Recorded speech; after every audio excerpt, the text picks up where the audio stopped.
To say it was a busy offseason for the green and gold is an understatement. Billy Beane was active this winter. 9 trades and 27 roster changes. Makes for a revamped lineup and rotation. But the message from the front office is the same. Continue their winning ways. 3 straight playoff appearances behind skipper Bob Melvin and expectations high. Today, from Mesa, Arizona, the A's continue their spring training from beautiful Hohokam Stadium, the new home of the Athletics in the desert. The first view at your new look Athletics from their new spring training complex. And it starts right now.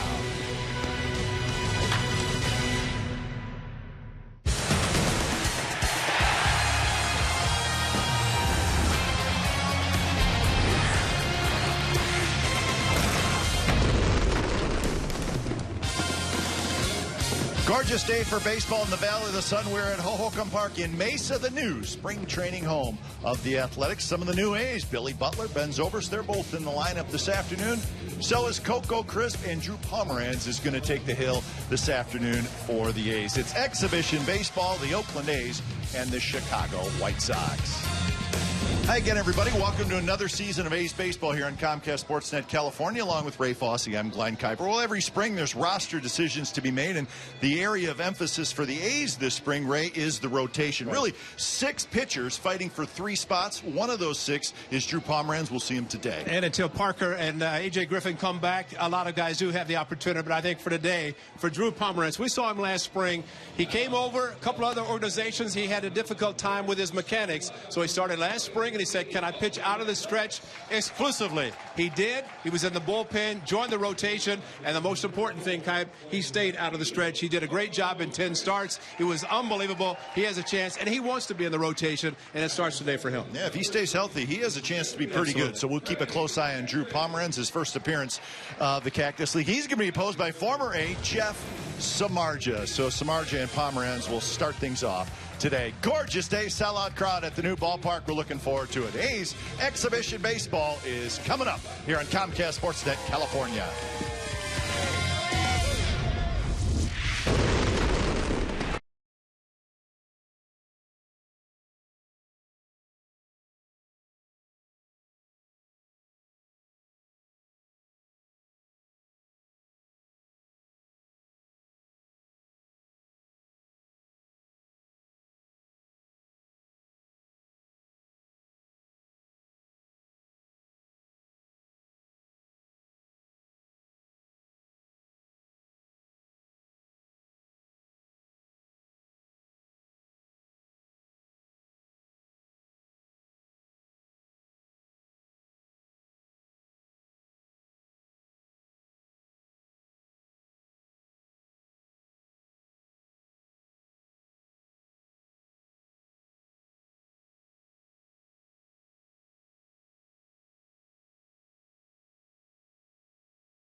Ballpark, pace of play rules firmly in place.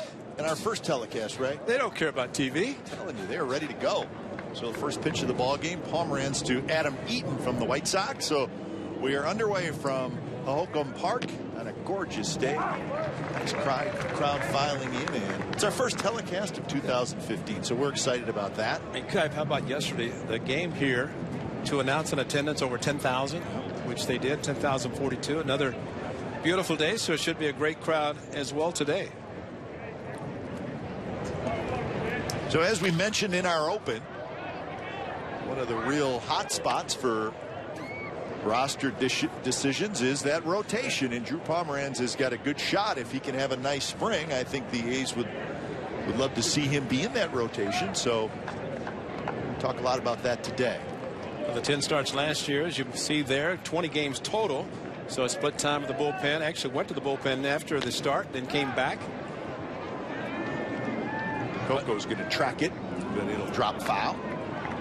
But the most important thing for Drew Pomeranz, and again, coming over to the A's, he had struggles before pitching out of the windup because just, you know, he's tall and just too many mechanical problems. He consolidated everything, went to the stretch, and as a result, he was outstanding. Continues that way as he's starting this game in the rotation, starting the game out of the stretch, and he's more comfortable that way. Great knuckle curve that he throws.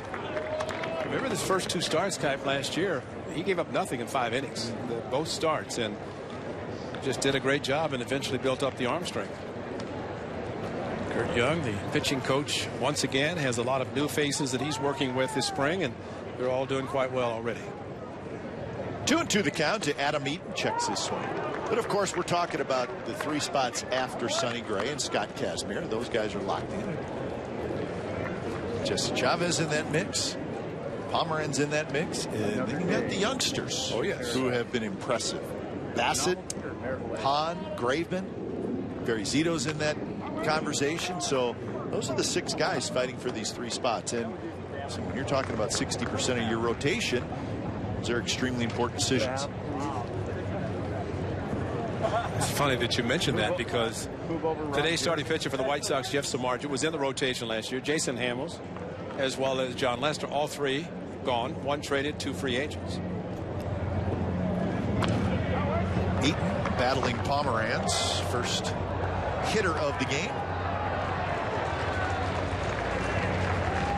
There's Barry Zito. He looks normal back in the green and gold. Nice to see Barry after sitting out last year, trying to make the team this year. Did well in his only appearance. It was a start against the Cubs over at the other facility in Mesa where the Cubs train. Close pitch. Eaton has leadoff walk. Let's look at the White Sox lineup. The Chicago White Sox.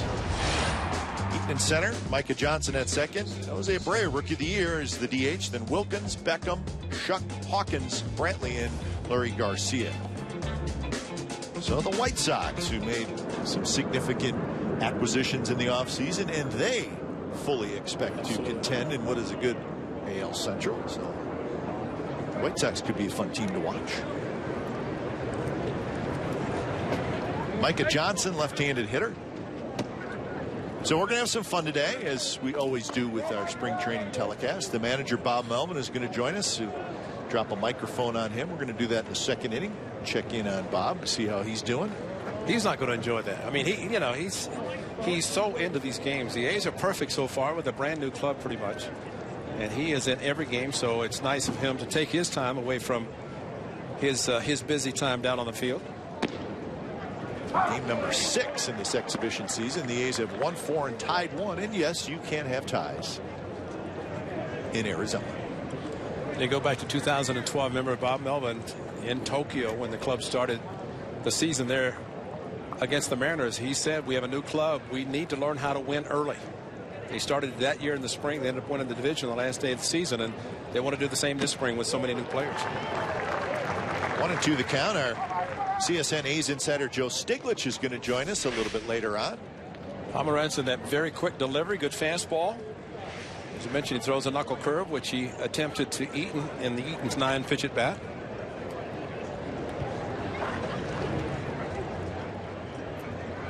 One 1-2 to Micah Johnson. Slaps that one foul. So Joe Stiglich will join us. Joe is in the process of writing a feature article on Brett Lawrie, the new third baseman for the A's. So that'll be up on the web a little bit later on today. So Joe will join us. Look forward to that. Not an audio? No. Oh, no. Obviously, we like to check in with some of the new A's players, and we will do that. Brett Lawrie has some energy, and I think the biggest thing, keep him on the field. Talked to Ed Lynch, who actually was a former general manager of the Cubs who trained here, and he looked at this and said, wait a minute, they didn't have all this for me. So it's changed, but he said if Brett Lawrie can stay healthy, he's going to get 500 to 600 at-bats. He's going to have a great season. Strike 3 called, so Pomeranz gets Michael Johnson looking. It's the first out of the ball game. As the A's defense set up, and you notice the change. Coco Crisp in left field, Gentry in center. They said Priddy in right, and some of the new infielders, Lawrie, Sogard's at short today, Zobrist at second, Ike Davis at first, and Brian Anderson is doing the catching. And Zobrist can play anywhere, everywhere. So for Eric Sogard, if Zobrist plays second, Sogard is going to have to play and will be able to play third, second, and short. Runner goes. Throw is a bit high to second base, and Eaton has been on the score. First move by Eaton with Pomeranz pitching. As soon as Pomeranz lifted his leg, he took off. High leg kick instead of the slide step. And you mentioned about the Chicago White Sox. They have a complete club. They have power, they have speed, and Eaton just showed. And this guy at the plate really has the power. Yeah, this is their feature guy, Jose Abreu.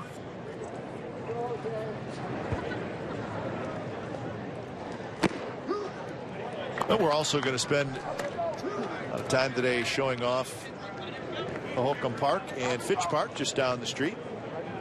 There's all the renovations done, and I walked around today, Ray, and yesterday as well, and it is awesome. It is I mean, they really did a terrific job.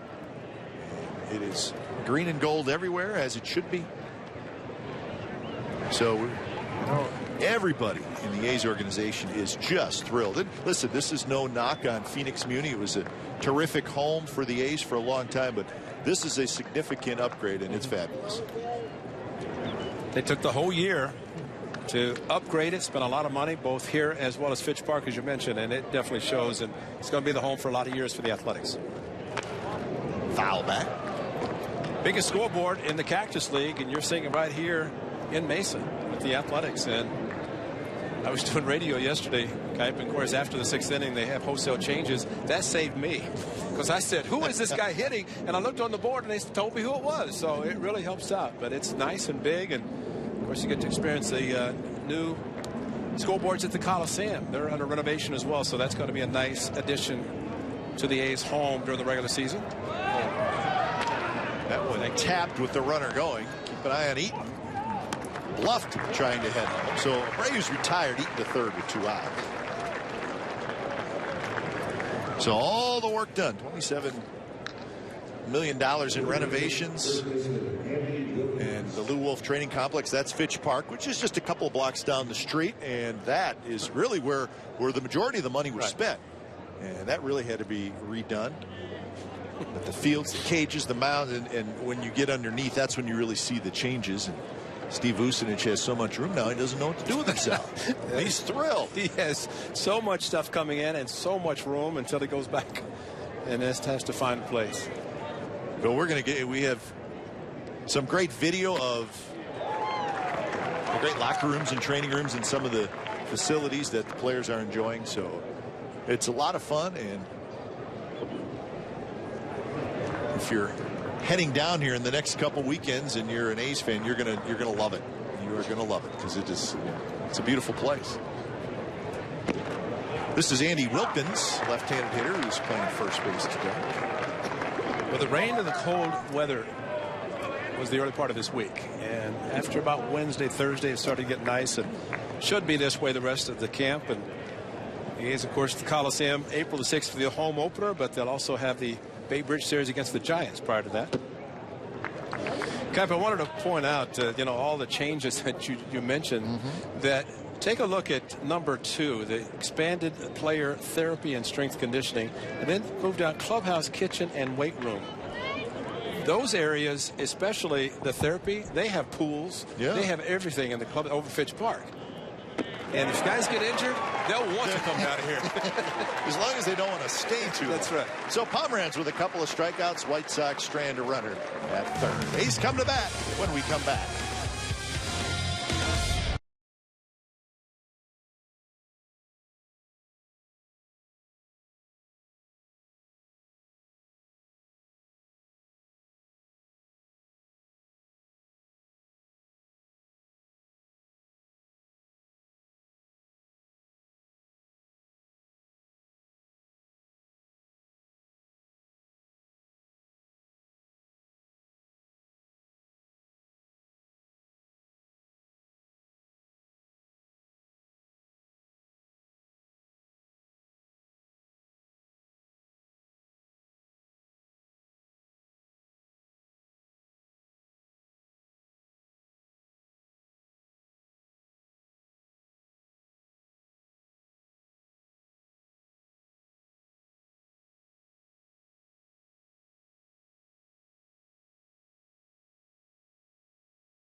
Bottom of the first as the Athletics get set to face Jeff Samardzija. Here's the A's lineup. Coco Crisp in the leadoff spot in left field. Then Gentry, Zobrist, Butler, Davis, Laurie. So the new guys in the heart of the lineup. We get to see those. Jason Priddy getting a start right. Then Anderson and Sogard down at the bottom. And there's Jeff Samardzija. The familiar number 29 that he wore with the Athletics and now with the White Sox. And he did a good job for the Athletics last year. Very competitive. Of course, I guess if you're a wide receiver in a great college program for football, you should be competitive. He was great to have him. And the A's, of course, acquired some very good players in the trade, sending him back to Chicago.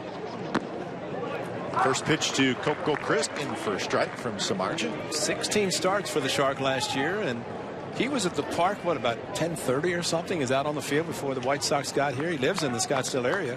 So he came straight here and got ready to face his former team. Good slider, good sinker, and a competitor. I don't think with the pitch count, I think we always said you could just throw it out the window because he wants to stay on the mound as long as possible. Free agent after this year.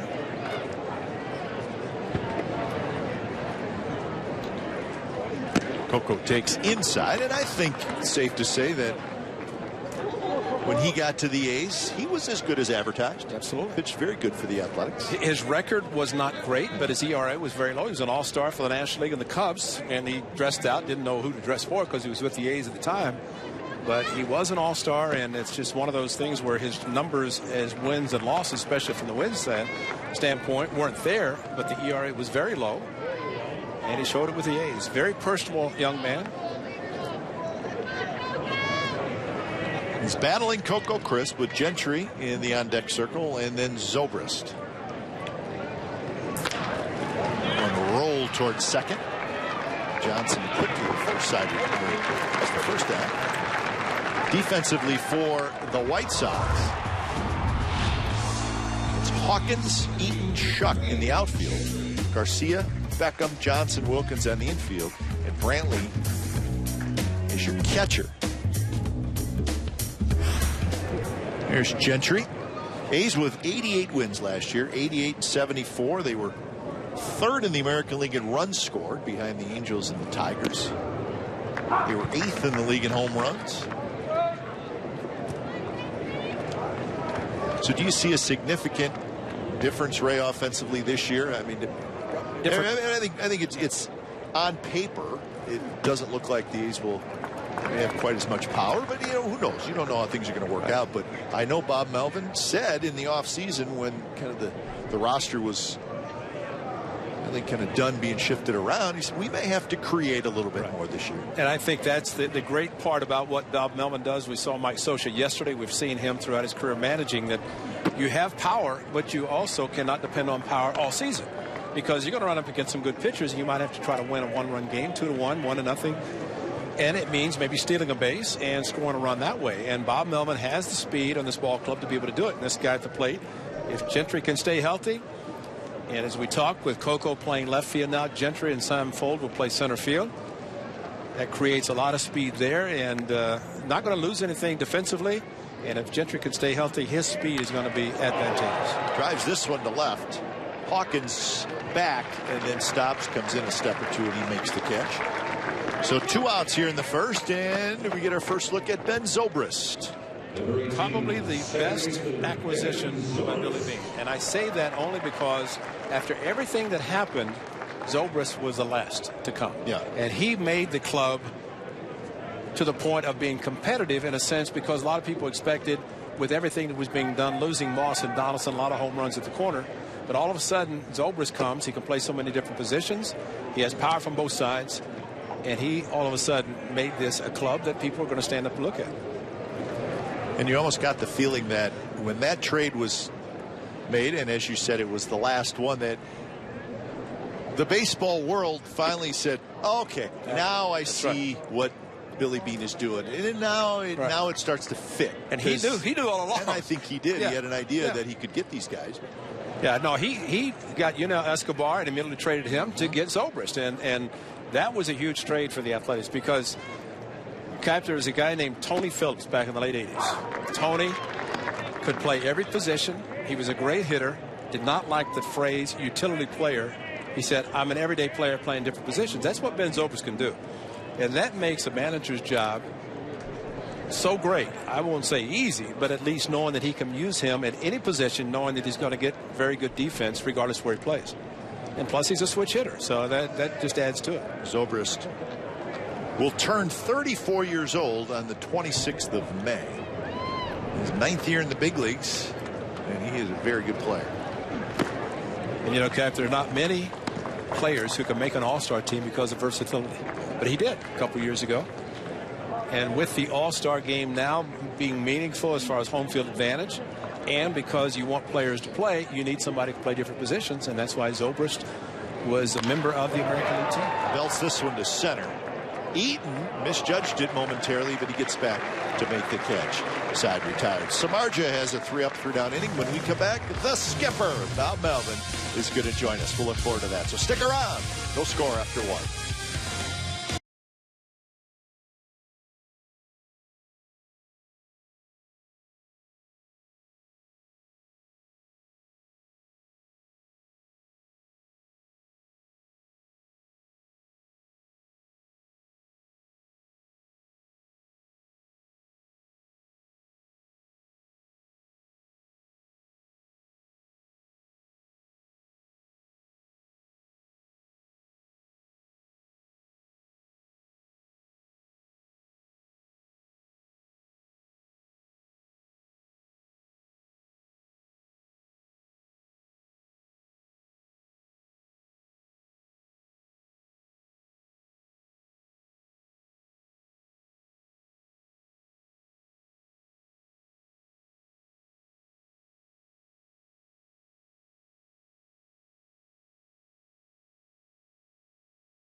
No score from Mesa. the berm, the grassy berm. They got it in right field. They got it in left field here at the ballpark. Always a great place to sit and enjoy, and the fans are doing that today on a beautiful Sunday afternoon in the Valley of the Sun. Drew Pomeranz, 22 pitches in the first inning, so he's going to try to get one more inning as he faces Beckham, Shuck, and Hawkins. So the manager, Bob Melvin, is mic'd up. He is downstairs. Bob, we appreciate you stopping by. My first question is, a spring training where there's so many new guys, what are you trying to accomplish early on? As far, and I'm not talking about wins and losses. I'm talking about just so many new guys trying to get to know everybody. Okay, he's not quite hearing us yet, so we'll get that fixed as Beckham breaks his back. But I got to believe, Ray, that that's not easy for a coaching staff when you have 27 new players and you got a huge clubhouse full of guys, over 60 guys in spring training. Bob Melvin does such a great job. His staff, and of course, 3 new coaches, which we'll talk about throughout the telecast. But as far as the skipper, he has been the constant. He has been the constant for this ball club with all the changes since he joined the club in the end of 2011. It is a packed clubhouse. 62 is the number Steve Vucinich told me, and I said, Vuce, that sounds like a lot. Is that a lot? He said, yeah. That's a lot. That's a high number. So. You know, they also have the mini camp, which Keith Lippman, director of player development, they have over at Fitch Park. So they bring a lot of players in because early in camp, you see a lot of those players come over here to fill in towards the end. And that's why last night or yesterday, the A's scored 7 runs the last 3 innings with a lot of the minor league players. He ended up coming behind to win again. So it wasn't even the backups. It was the minor leaguers. There were some guys, but no, I think what Bob Melvin and the staff, they figured if the guys are coming up from minor league camp, he wants to get them in the game, which is a good idea. Get them good exposure because they are the future of the organization. 2-2 to Gordon Beckham. Beckham, long time with the White Sox, then was traded to the Angels. And then in the offseason, he was a free agent, and he signed back with the White Sox. So, Beckham back in Chicago. Bob, do you hear us now? I can hear you. All right, Skipper's with us. And what we wanted to know, Bob, is good pitch by Pomeranz, is a spring training like this year where you have so many new players. What is your goal early on? And I'm not talking about wins and losses. I'm just talking about kind of getting to know all the new players. Well, it's exactly that. It takes some time, and good thing we have spring training for that. But we try to do some things to combat that, loosen the guys up a little bit in the clubhouse to start, make them feel a little bit more at ease when they go out in the field, because we do have a number of young players. They also know when they come to Oakland that younger players are going to have an opportunity. So I think, early on, they get pretty comfortable in our clubhouse with some of the veterans that are in there. How comfortable was your first base coach yesterday, Jim Harbaugh, and how were you able to allow him to leave? Because we know that certain things happen. You make sure that things continue the next day. But what was it like having your friend coaching first yesterday? It was great. He was only supposed to go, he was going to watch for a couple innings and then go out there for a couple innings. And he went out there for a couple innings and just kept going out there. So he really enjoyed it. Ended up being a great game. We came back. He was into it. Had a lot of dialogue with the guys at first base. And he's just all about competition in sports in general. So he had a great time, and the guys really enjoyed it too. Well, he got a chance to see it come back yesterday. One thing, Bob, and we talked about in 2012, you had a bunch of new players like you do this year. And the one thing you focused on then was winning in spring training to get that feeling of winning.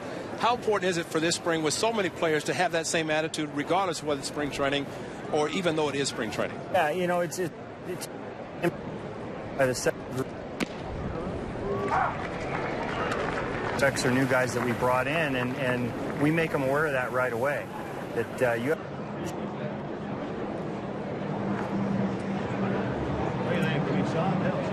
So they take it seriously. They're really, as you saw yesterday, guys are pretty fired up when we won the game, and I think it's a good atmosphere to have. Shuck's got a base hit. And Bob, I know it's still early in spring training, but with all these new players, how do you see this team, and I guess I'm talking more about the lineup and the ability to score runs, how do you see this group maybe different from the last couple years, a team that, well, quite frankly, had the chance to hit the ball at the ballpark quite a bit? Right, and we probably won't hit as many homers, although we do have some guys that probably have a few more homers in the tank. I mean, you look at Josh Reddick, he hit 30-some home runs. Ike Davis at one point in time hit 30-something home runs. We got Brett Laurie at third that if he stays healthy, he's got a chance to hit some home runs, and Billy Butler's going to hit more home runs than he did last year too. So we have the ability to hit some home runs, but we're typical of us. We're going to have guys that are going to work the count, make pitchers work. We'll get guys on base, and it doesn't necessarily take a home run to score somebody. And we're showing, well, Ben Zobrist now, but Brett Laurie. How Skip, are you able to control the energy level of Brett Laurie? I mean, he's all over the place, but I mean, that's his style. He's not going to change much, but how do you deal with that as a manager? Yeah, you don't control that energy level. You just try to contain him a little bit. No, he's been great. I mean, he brings that energy on the field, and everybody can feel it. Yeah. So if you talk to him, you get a sense of it. And when you see him play the game, you get a real sense of it. And our fans love guys that play the game 100%. He definitely does that. And when they see him play, they're going to love him. 1-1 the count to Courtney Hawkins. Bob, how important was it for a couple of the new players to be veteran guys? And I'm talking about Butler and Zobrist, and really two veterans who have different personalities, right? One is kind of boisterous, and Butler Zobrist is a little more quiet, but to have a couple of veterans that maybe you can rely on as new guys. Right, along with the Coco Crisps and Josh Reddicks and some of the guys on our pitching staff and so forth. They're completely different, though. Ben goes out there and he leads by example. Billy adds a little bit more to that. He likes to talk a little bit and loosen some guys up, and it's a good mix between the two of them and how they go about it, but both have leadership qualities, definitely. How are you going to use Ben Zobrist? Well, right now we're going to let him get settled at second and mix some of the other guys around here early in games, and maybe later this week I'll get him in the outfield and play him at third one day. As farther we go along, I'll probably get him in some of the other spots and let him play a full game. But you know what? I look out when we're taking batting practice, and he's preparing himself in every position. You don't have to tell him. He's in the outfield one day. He's at second. He's at second one day. He's at short, taking ground balls at short and third. So he knows how to prepare, but it's just a matter of getting him the right amount of reps. We're probably looking at more as far as starts go at second, but it's the in-game moves that allows me to put somebody, in a different position who's not out of position. Bob, what do you think about the new facility? I know you're seeing it firsthand. You're here every day, and everybody is raving about it. Tell us your thoughts from the manager's seat. Yeah, and rightly so. It is terrific, and this is something we really needed. Whether it's Lou or Ted Polakowski or Mike Crowley, those guys really gave us something we needed, not only here but over at Fitch, our minor league facilities. They are literally state-of-the-art. Basically, gutted the inside and made them our own. If you go by here, you see green everywhere and A's everywhere.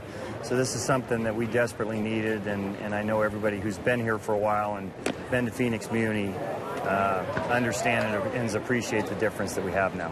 Bob, if you can, and I know we're going to let you go after this half inning, can you give us an update on Parker and Griffin, a couple of your starters, but also Stephen Vogt, who's expected to be a catcher for quite a bit? Right. Instead, Voter's going to catch tomorrow for the first time, and then we have a schedule laid out for him to get him ready for opening day. As far as Parker and Griffin, I think Jared has one more bullpen, close to 50 pitches, throwing all his pitches, and then we probably let him throw to hitters, depending on how that goes. And that's really kind of the next step in getting him ready. AJ, who had it a little later, probably. Whoa! He's got a shot to get him at third, but they can't. So to be first and third with 2 outs. What a great play by Sogard. Saved a run. Sogard, his jumping ability, almost caught it, but kept it from going to the outfield to drive in a run.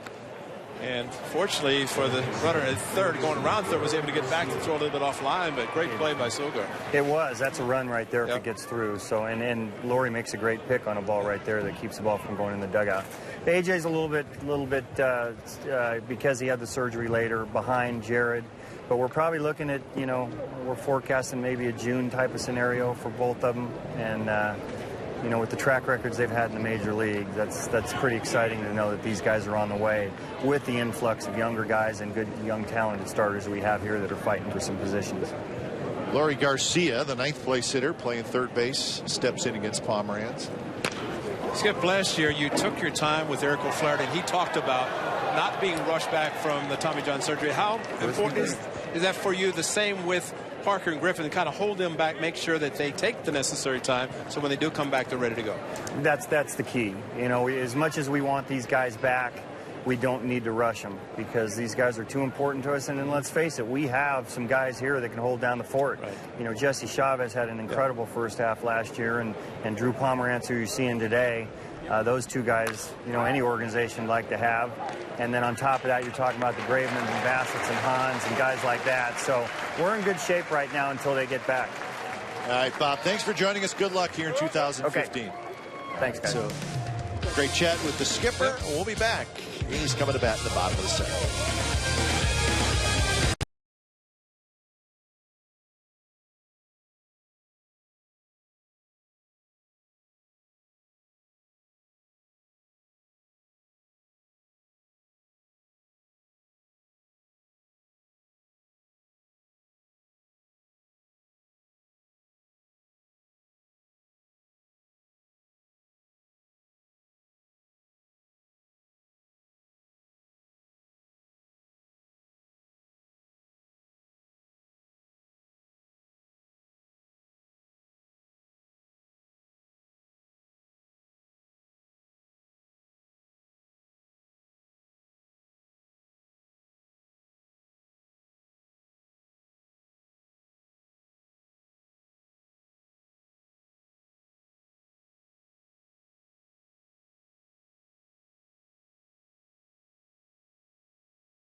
Second ace coming to bat with Butler, Davis, and Laurie scheduled. So 3 of the new guys in the heart of the order. Don't see that very often where a team has a whole new 3, 4, 5, 6 hitters in their lineup. And it's possible that this is where those guys could hit. I mean, Zobrist 3rd, Butler 4th, Davis 5th, Laurie 6th. That's not out of the question that may be the way it is a lot of the time. And let's also factor in a complete new infield because Marcus Semien, who is not playing today, came over in the Samardzija trade. Bay Area young man, went to Cal. So Bob Melvin's happy. He's had a tremendous spring already, and he's upset that he's not playing today because he figured all the people, his folks, family, friends, everybody back in the Bay Area would be watching him. So we'll try to find him on the bench, at least let everybody know that he's here. But he's done a great job so far. Hasn't made it out yet, has he? No, he's not. But he's, but you're looking at possibly Laurie, Semien, Zobrist, and Ike Davis, a whole new infield as well. Butler is a DH and sometime playing first. So Butler takes the walk.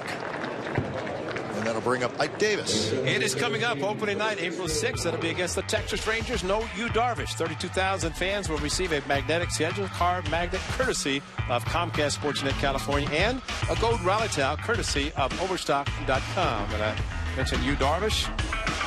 Rangers once again, so many injuries last year, but the Rangers will be at the Coliseum, the home opener, plus 3 more games. And Yu Darvish, by then, maybe within a very short amount of time, we're going to determine, or they're going to determine whether to have Tommy John surgery or not. Well, they can't catch a break. No, they cannot. And last year they had a full major league team on the disabled list. And it starts with actually probably projected #1 starter, Yu Darvish, and threw 10 pitches the other day. And may not pitch the whole year. We'll see. This is Ike Davis, who is an important factor for the Athletics this year. He's got lots of power, but he's been off the last couple years, and Valley fever, huh? And I don't know anything about Valley fever. Not good. I'm not a doctor, but I've heard it is not good, and it can hang with you for a while, and it did with Ike Davis. And that's usually exactly what happens with it. And again, not being a doctor, but I know that anything that has fever on the end of it can't be well, good, that's and Valley's part of it. But Ike Davis with the Mets a couple of years ago, 32 home runs. And, you know, the A's traded Brandon Moss to the Indians, and Ike Davis is going to play first base. And granted, Brandon Moss capable of 25, 30 home runs, as we know with Josh Donaldson third. But the A's are hopeful of getting Ike Davis back to where he was with the Mets. Brandon Moss found a home here, was very happy. They hope the same for Ike Davis. Davis to short, and that's a 6-4-3 double play. So Ike Davis, it's a double play. 2 outs. Here's Brett Lawrie, who we've spoken a lot about.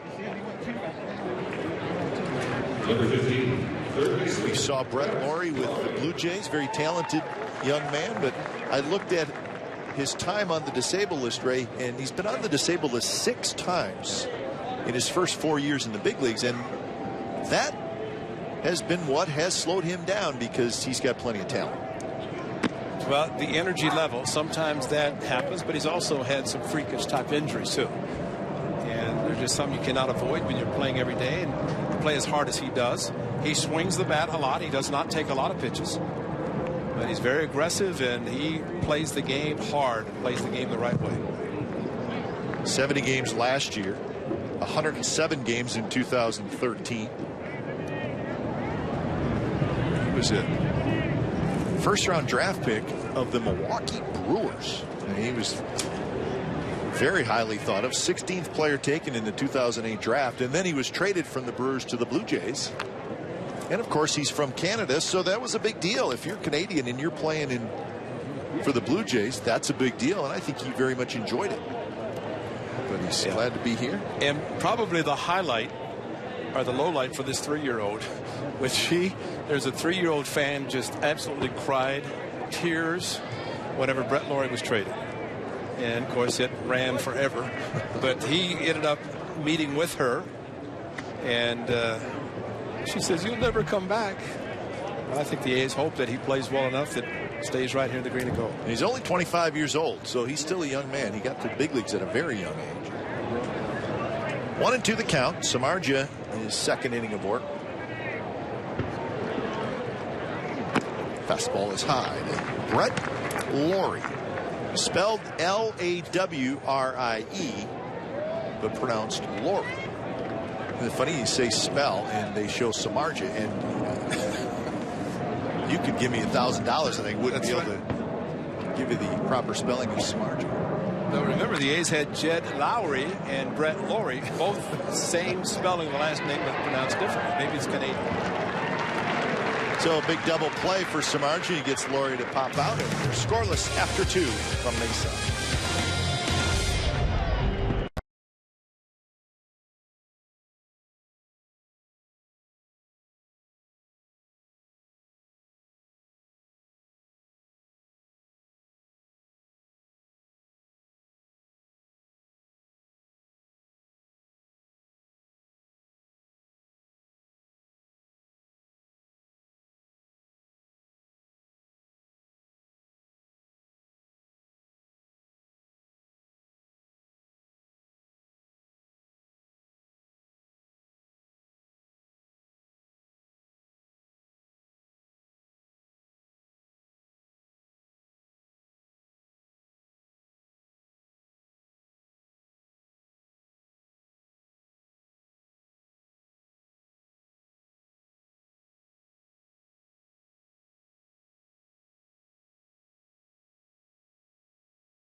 Sportsnet California is brought to you by the law offices of Stephen Moskowitz. Aggressive, accessible, experienced tax lawyers. Call Moskowitz LLP at 888-TAX-DEAL.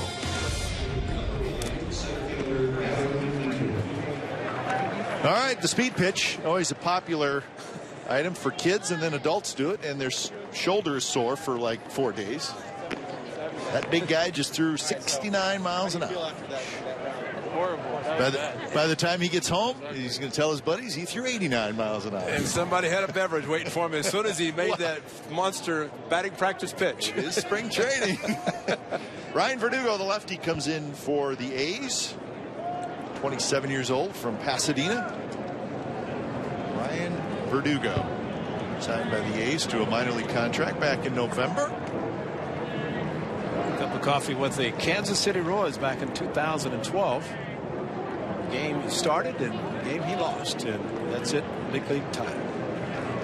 So in camp with the Athletics, and as Bob Melvin said, you come into camp with the A's, you know you have a chance to get a chance to play, show what you can do. Drew Pomerantz a great job as Alex Hansen gets the left field job here with the Sun Field. Coco Crisp got one at bat.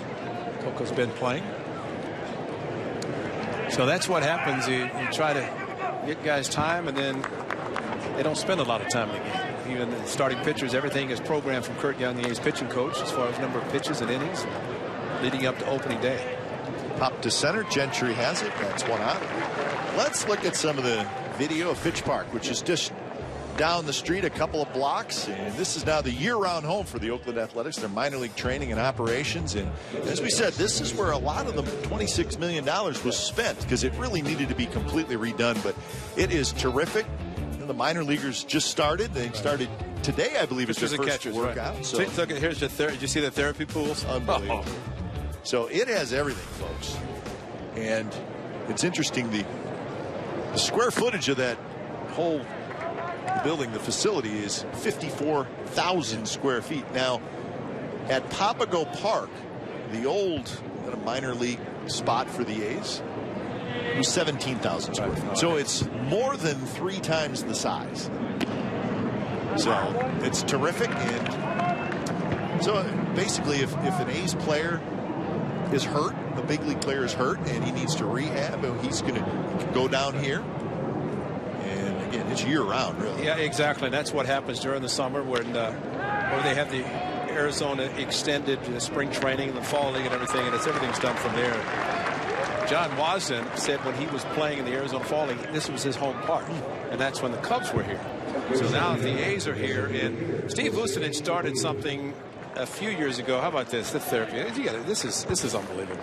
I mean, why would you not want to get hurt? That guy right there is not getting out of there for a while. No. I mean, so I get hurt and I get to go get in the therapy pool. It's enough. You get lost in that facility. It's so big. You start walking around, and Ted Polakowski did a great job as he was in charge of designing and getting everything done on time, which it was.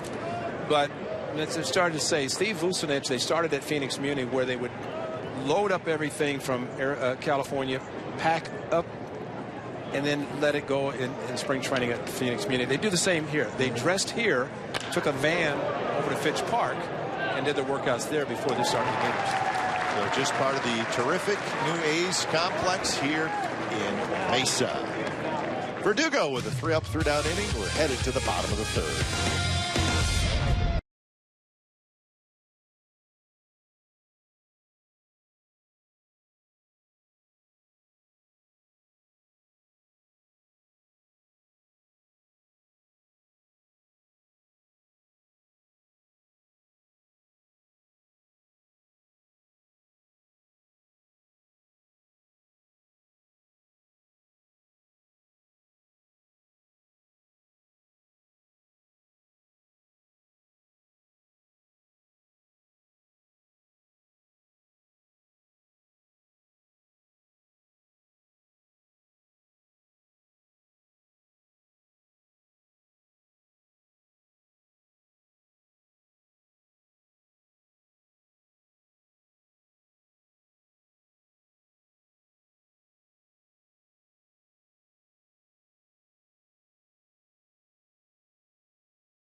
lots of sunshine today.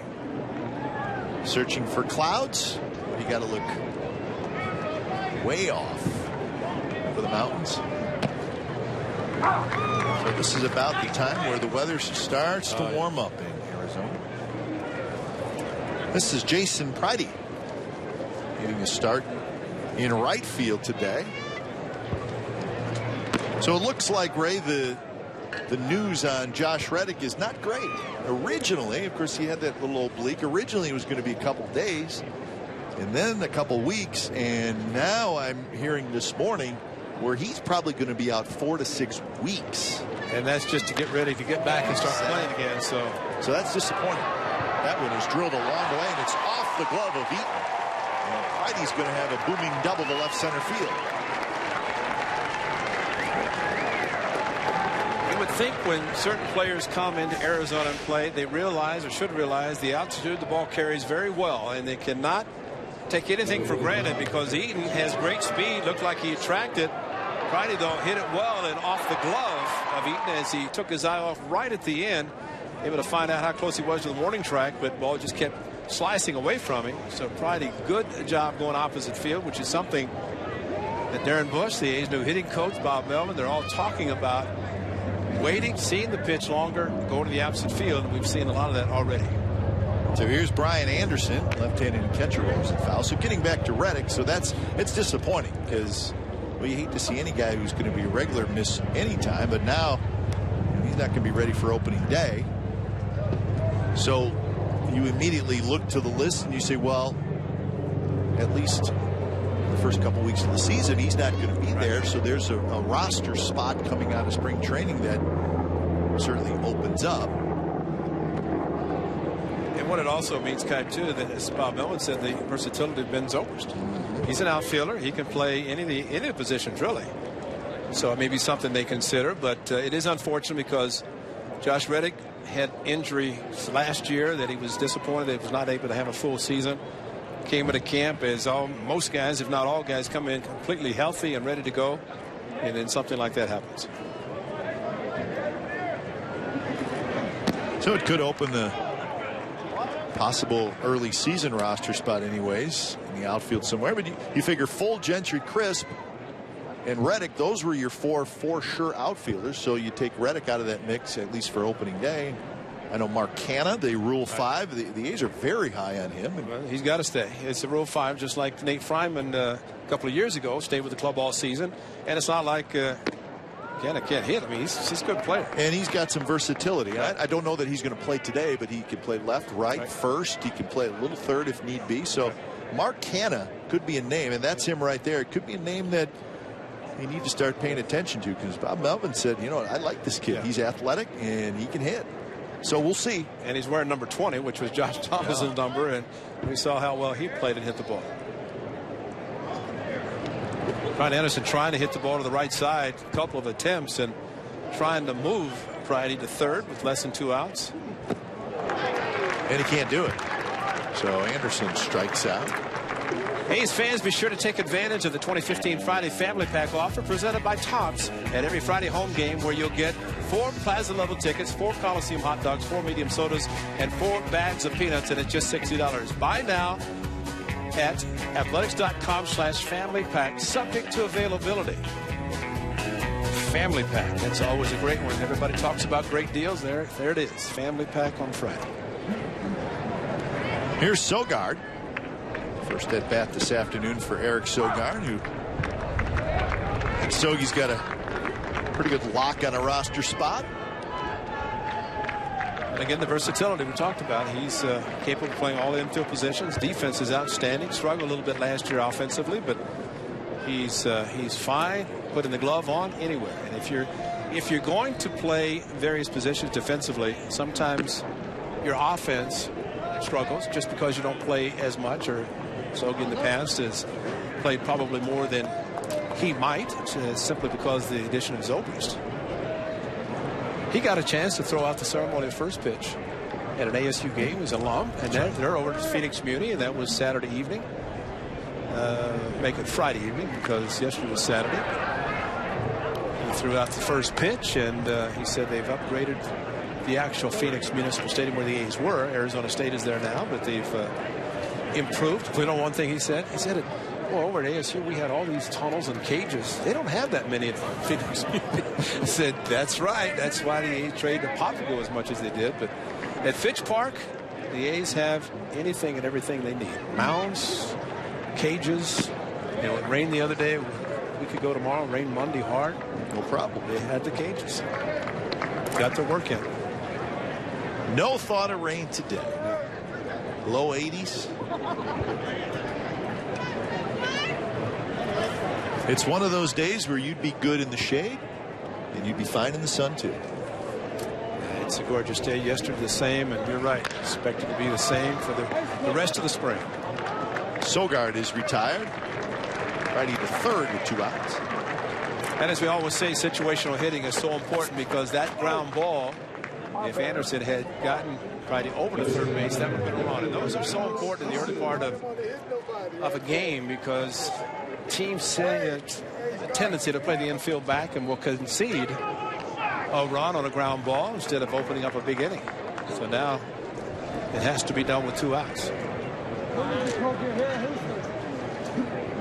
So here's our first look at Alex Hassan, powerful hitting outfielder.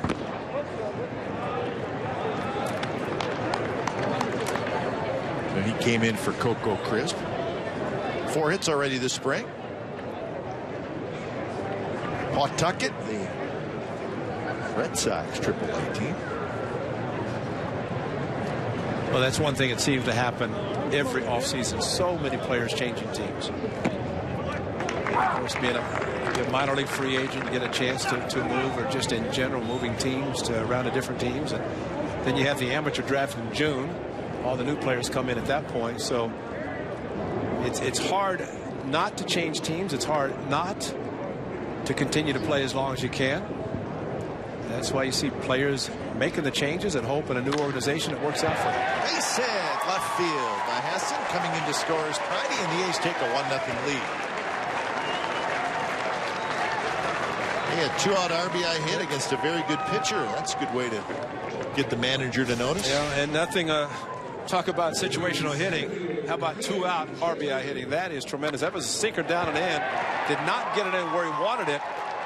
And unfortunately, a lot of times, if you have a sinker down and into a right-hander, it's a left side of the infield ground ball, and it's a matter of whether it's hit to the third baseman, that just to the left of the third baseman Garcia for a base hit.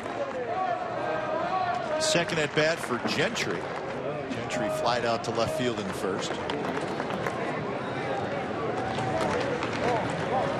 I think one of the battle cries for the A's this year: keep Craig Gentry healthy. Yeah, exactly. I don't think he was ever healthy last year. I mean, obviously he wasn't at the beginning of the year because he missed the start of the season, but there was games where he played and you almost felt bad for him because he was in a lot of pain. And he felt very disappointed that he was not able to contribute more than he did because he knew that his ability to steal bases when he got on, and of course, tremendous outfielder. I think getting a chance to play center field, maybe a platoon with Sam Fuld, utilizing his speed there, is going to be a big help. But inevitably, health, that word always comes up in spring training. The team stays healthy. Really, you look at the end of the season, the team that usually wins the World Series is the team that was able to stay on the field the most. The team that had the most health.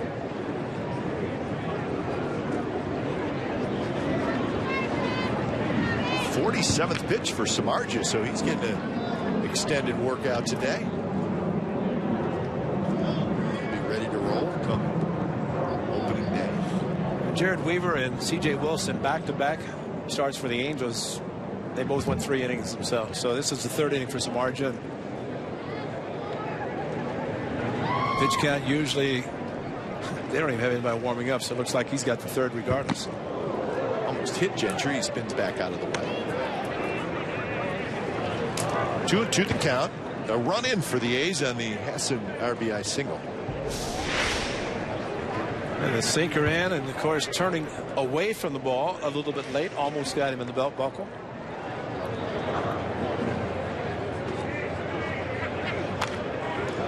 hanger, and Gentry fouled it back. Gentry ended up playing in 94 games last year, hitting .254 his first year with the Athletics. Still stole 20 bases, even though he was banged up. And even if it were to be a platoon situation for Gentry, he could easily steal 30 bases. Absolutely. Remember, he took the hitter at first base when he was sprinting down, hit the bag a little, I guess, incorrectly, and took a header straight on. I mean, there's a lot of things that happen, but well, sometimes speed, and he's definitely got the speed. He can flat out run, and like you said, steal bases, which is exactly what Bob Melvin wants to happen this year if there's a power outage a little bit from some of the guys. Hit toward the gap, and it's into the gap. Hassan digging for third. Gags is waving him home. He's going to score. Gentry to third, and he's out. The run did score. Hassan scores before the out was recorded at third on a very close play. In fact, it was so close, we want to take a look at it. But it's an RBI double for Gentry. A's get a pair in the third.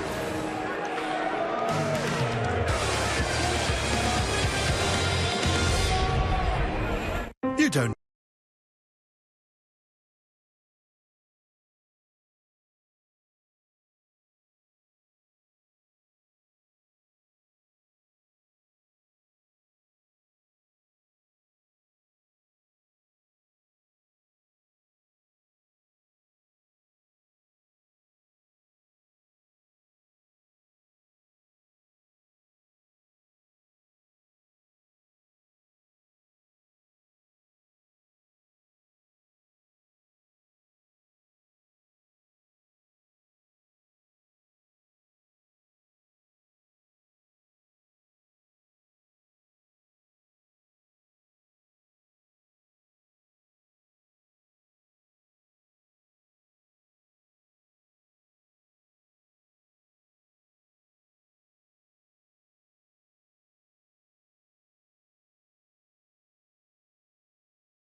Athletics with CSNCalifornia.com's insider Joe Stiglich. Follow Joe on Twitter at Joe Stiglich, CSN. Log on to CSNCalifornia.com all season long to read Joe's news and notes on the Oakland Athletics. And Joe is standing by down near the dugout. We're going to check in with our A's insider. Joe, how you doing?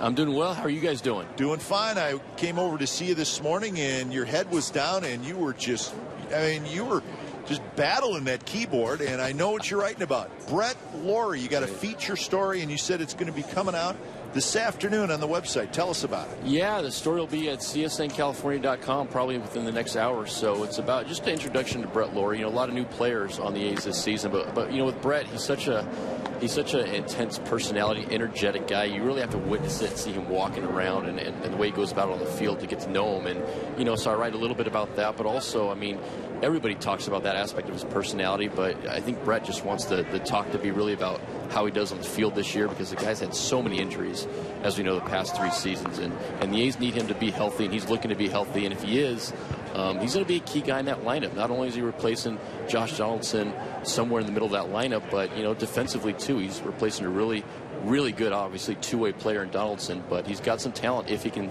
avoid the disabled list. All right, so CSNCalifornia.com, and you said that article will be up a little bit later on. You bet. All right, so we'll look forward to checking that one out. Got it. So since you know everything, Joe, tell us about Tyler Clippard, who was acquired by the Athletics. Yeah, who's now pitching, by the way. Right, Tyler Clippard. He's pitched once so far this spring.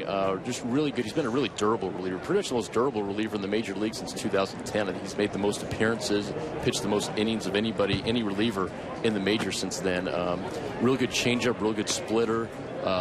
Low to mid-90s fastball. So A's catchers just rave about the stuff that he's got right now. And you know, with Sean Doolittle being out right now with the shoulder injury, the A's need a closer for the ninth inning. They need a guy, and Clippard's definitely one of those guys who get consideration, and maybe that guy just because in 2012 he filled in at closer for the Nationals a little bit. So a really good setup man who may get a chance to get some saves early in the season. And I think everybody in the National League, including especially the National League East, is glad to see Clippard out of there. He is very, very good. Yeah, he definitely is, no doubt. You talk to A's hitters, you know, he's got a little bit of a deceptive delivery too. If you're not used to seeing him, it can be tough, and the American League hitters are going to be, you know, really getting a good look at him for the first time.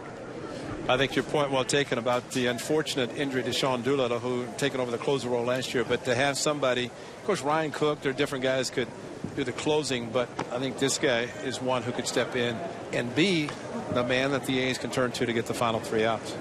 Yeah, definitely, and you know they've got a lot of depth in that bullpen. So they've got guys who filled in that ninth inning role before. I think going into the season, they'll want to establish somebody in that role, and then everybody kind of falls in behind him. And Joe, you've been here from the beginning of spring training, so you've seen the full clubhouse. You've seen new guys come in, and tell us how it's sort of evolved in the first 3 weeks of this camp, because there's so many players and so many of them are new. But I got to believe that they're starting to learn about each other, get to know each other a little bit. They are. I think the get to know you process, you know, happens pretty quick when you're thrown together every day for 6 weeks probably. So the A's are in the middle of that right now. But let me tell you, early on, yeah, there's a lot of unfamiliar faces, a lot of guys just getting to know each other. And I think we don't think of ball players, we kind of tend to think that maybe they're all in the major leagues, they almost know each other somehow, you know. But it's just like anybody starting the first day of a new job. When somebody comes to a new team, they're getting to know guys. So you saw guys going up to shake hands, and guys are kind of checking nameplates to make sure they're calling the right guy by the right name. That was going on, you know. The first few days, that's when it happens. But you know, I think the bonding and the get to know you part kind of happens pretty quick. That's what the A's are trying to do right now. I think Steve Vucinich should have been required to put names on the back of uniforms this spring, simply because there were so many new players. Maybe he should have. I think it would have made it nice for everybody, coaching staff, broadcasters, fans, everybody included. Definitely. Maybe not for you, Joe, because you are an insider, so you're inside on everything. So right. Writers could use those last names. we use those last names also, no doubt. It's a great golf shirt you have on, too. That's I mean, you always dress the part, too. That's the great part about you as being a Comcast Sportsnet California insider. I appreciate it. My golf game needs some help, but I can look the part of a golfer. Well, that's fine. No, these are golf shirts for TV games. So that's right, exactly. Beckham way out ahead. So, Joe, a sports writer, and in your case, you do a lot of TV for us, but you guys are down here a long time, and as great as spring training is, it's hard to imagine somebody wanting to go home, but it can be a grind for you guys. I know I talk to you guys, and you're here every day, and I know they do let you go home a little bit, but tell us about the grind of spring training and covering team.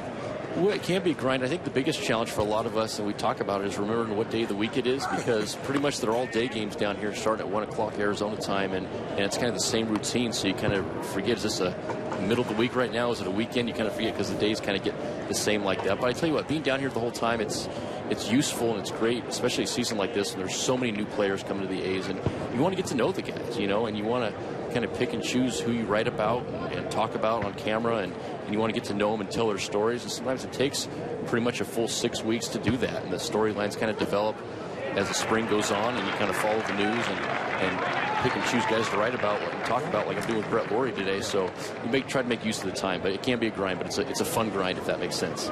And, you know, I commend you and all the scribes for being able to write the feature articles, and especially for the fans to be able to read those, just like with Brett Lawrie, because he is a newcomer. He is a very energetic, high-energy person. So what are some of the things that you're writing about to kind of tease the fans and everybody about what they're going to learn about Brett Lawrie?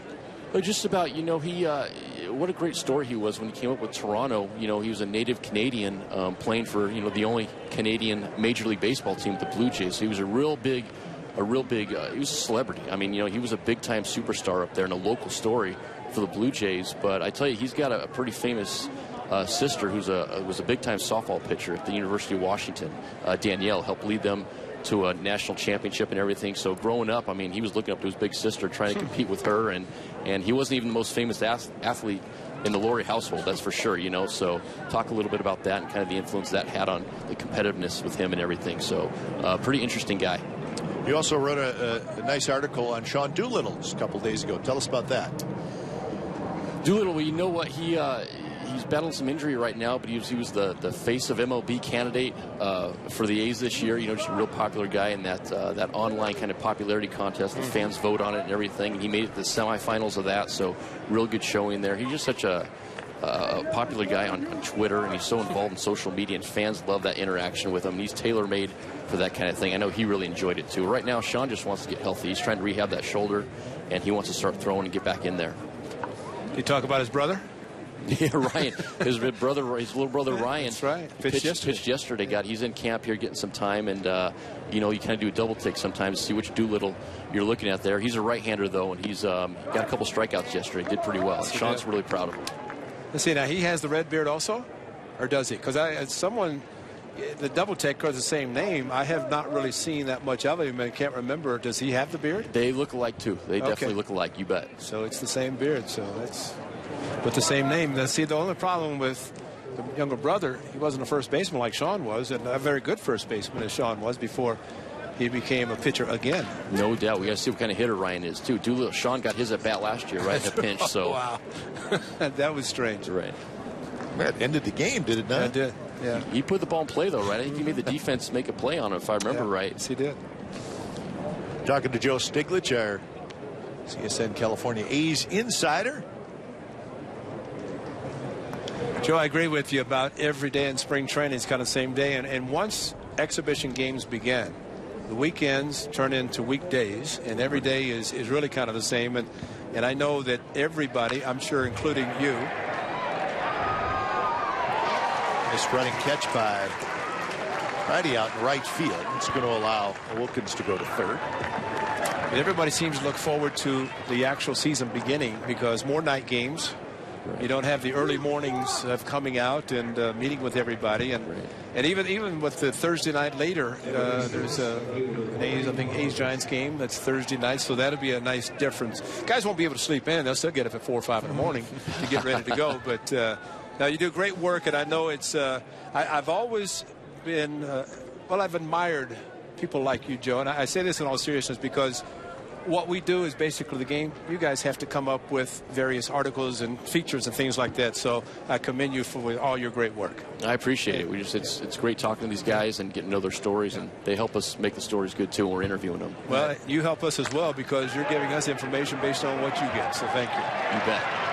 The White Sox are going to get on the board. Hawkins with the bloops. I guess, Joe, I'm going to let you get back to work. You got to finish that Brett Laurie article and get it out in an hour, all right? It's ready. You got it. All right. It's ready to go. Thanks, fellas. All right, thanks a lot. See you, Joe. You bet. Joe Stiglich, our A's insider. He's going to get himself back to work, come up to the press box. You know, Cap, I mean that because you think about the beat writers, in the case of Joe, and they're always having to come up with ideas. Especially down here. Oh, yeah, and every day.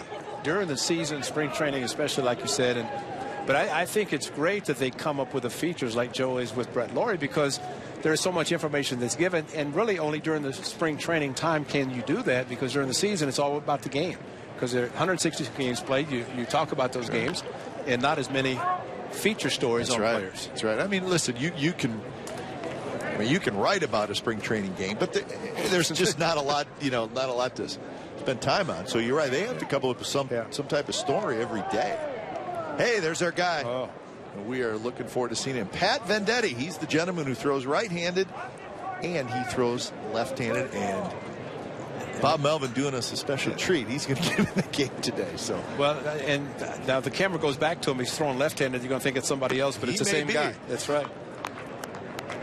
So there's a lot going on when Pat Venditte comes into the game. And we're going to have some fun watching him. It looks like at some point he's going to get in. In fact, if Tyler Clippard lets this inning continue going, Melvin may get Clippard out of there. He's already thrown 21 pitches, and there's only one out with a run in. 2-1 the count. You hate to see a reliever at this point early in the spring have to throw 20, 25, 30 pitches. Well, yesterday Cam Bedrosian came in, one of the relievers for Mike Scioscia's bullpen. Same thing happened, had to get him out. And even though it's spring training, and even though pitchers don't like it, but the number of pitches they throw, how many times they get up to come in to pitch, it's all important in setting up for the regular season, which is about a month away. Overworking pitchers in spring training is not going to help you during the regular season. Oh, he's switched already. And it's the same glove. It is the same glove. He has 2 thumbs in the glove. That's amazing. But can you imagine when a pitcher comes to spring training and Kurt Young says, okay, we're going to have a side session for you. And he goes, which side? Does that mean I get to pitch twice as long as everybody else? That's what he right? does. That's basically what he does, because what he does from the right side, then he switches over and he pitches from the left side. Hey, Venditte, get out of there. You've been in there twice as long as everybody else. You saw him warming up right-handed, and now he's warming up left-handed. That's amazing. It is. It really is. I mean, the fact that Bob Melvin had to learn from him about the rules when he pitches. Brantley, a little flare. It's going to drop. Beckham being waved home. The throw to the plate cut off, and we're tied at 2. And Clippard has thrown 24 pitches and gotten just 1 out. And we'll see what happens here with Tyler Clippard. Didn't hit it hard, but he hit it in the right place. And kind of inside-out swing. And the fact that Clippard fell behind, gave him a fastball, and he did not try to pull it, just went the other way. And with the area of the outfield, any ball that's hit the outfield, usually a run's going to score easily from second base. So Clippard has walked 2 and given up 2 RBI hits, and he's a guy that generally has pretty good control.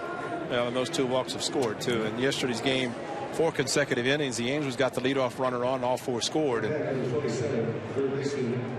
But a veteran, and this is the 6th season of Major League Baseball, almost 6 full and coming in. So they know, pitchers like Clippard know that they have a certain amount of work to get done, arm strength, work on certain pitches. And they're going to be an integral part of the bullpen starting the season. So while it's disappointing, people wonder about certain pitchers who might struggle. Bottom line is they're getting the work in.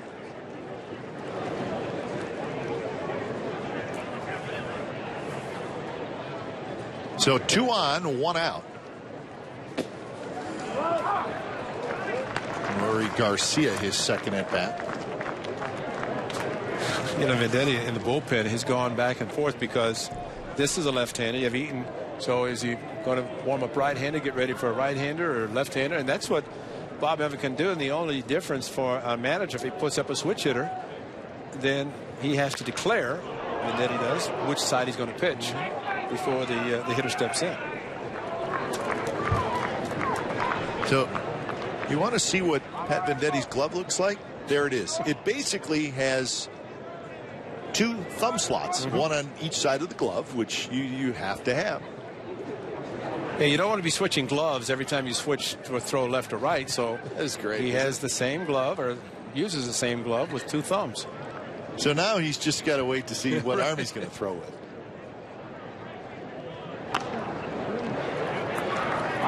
Eaton, again, is the on-deck hitter, and as Ray said, he's a left-handed hitter.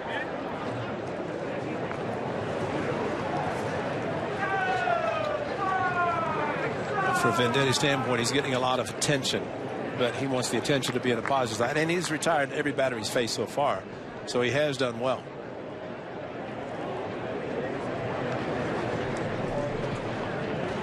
Oh, 2 pitch, tap slowly, foul. Well, if you figure the bullpen, you got Clippard, Cook, Otero, Abad, O'Flaherty. Those are 5 locks. Doolittle's on the disabled list. So what you have is you have 2 open spots. You're going to carry 7 relievers more than likely. So there's 2 spots open. Do you carry a long reliever, which most teams like to do? So there's a couple of openings there. Venditte is in the mix.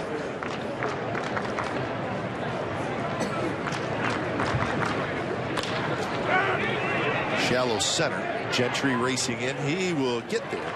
He makes the catch. And Bob Melvin's coming out. So Clippard throws 29 pitches, gives up a couple of runs, gets 2 outs, and Bob Melvin points. He wants the right-hander. But I think what he really wants is the guy who's going to come in and throw left-handed to Eaton. So the side stories are endless. He's got the right-handed glove on. Pat Venditte's coming in, and we're looking forward to it. So, Logan, I've noticed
Eddie comes in.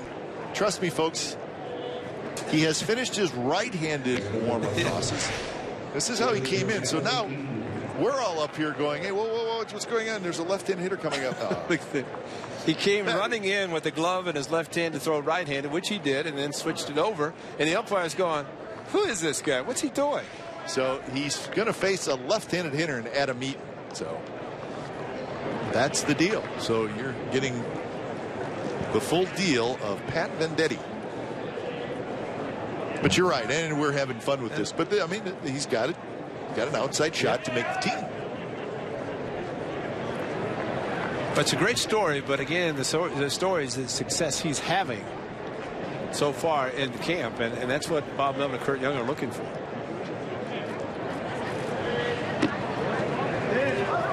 First pitch is a bit inside. So watch the mid flip. It's that simple. I want a glove like that. I just want to have one. It would be fun to just mess around with. 1-0 to Eaton. There's a slider that sweeps outside, so 2-0. Last year in the minor leagues, 2.64 ERA, lots of strikeouts. Spent some time in Double-A and in Triple-A. The Yankees. Big swing by Eaton. He's not a real hard thrower. There's a big swing, knowing he's going to get a fastball. Greg A. Harris was the other ambidextrous pitcher, and really is the only one in the major league game to pitch both left-handed and right-handed.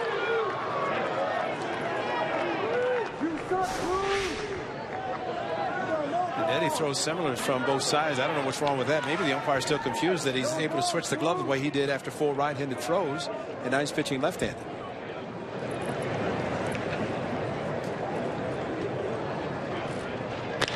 3-1 pitch. Hit into left center field. Gentry on the move, still on the move, can't get it. 1 run scores. Second run is coming in, and that is a big 2-run double with 2 outs by Adam Eaton. And it's 4-2 White Sox. They've scored 4 here in the 4th.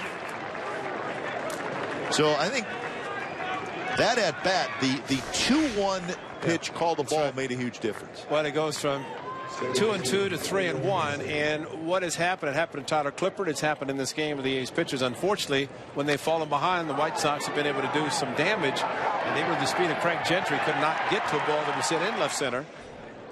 But you're right. Pitches that are close changes the count so much, it forces a pitcher to go to a pitch maybe he would not normally be throwing. So another left-handed hitter in Micah Johnson. Johnson slaps for a foul. You almost want Johnson to get on, and maybe Venditte would start the next inning, because the next hitter is Abreu, a right-hander, and a powerful right-handed hitter.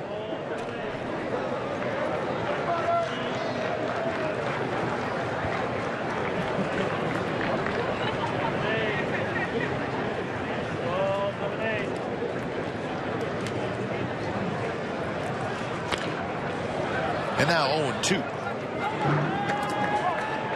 White Sox last year, 73-89. Struggled pitching-wise, but they have made a whole bunch of additions.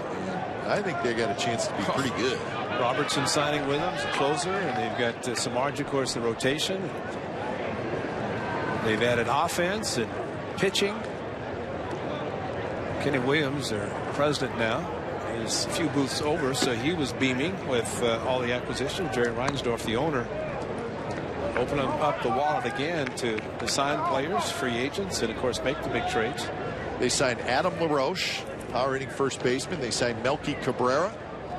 They signed Emilio Bonifacio. Ray mentioned Robertson, the closer. Good left-handed reliever in Zach Duke and Samardzija, and they brought Beckham back. So that group mixed in with a pretty decent returning cast. I mean, there's building block players there, Eaton and Abreu. And LaRoche signed specifically in the American League because they are going to allow him to DH. Yep. And he and Abreu will switch their duties at first base. One will DH, the other play first. Paul Konerko. Venditte not getting the calls here in the fourth inning. I think that's a strike. It's right down the middle. I still say when the home plate umpire took off his mask and watched Venditte throw his warm-ups, he had that look on his face like, what is going on here? That one hung a little bit, and Johnson fouled straight back. Crowd is cheering. Some Army helicopters flying right overhead.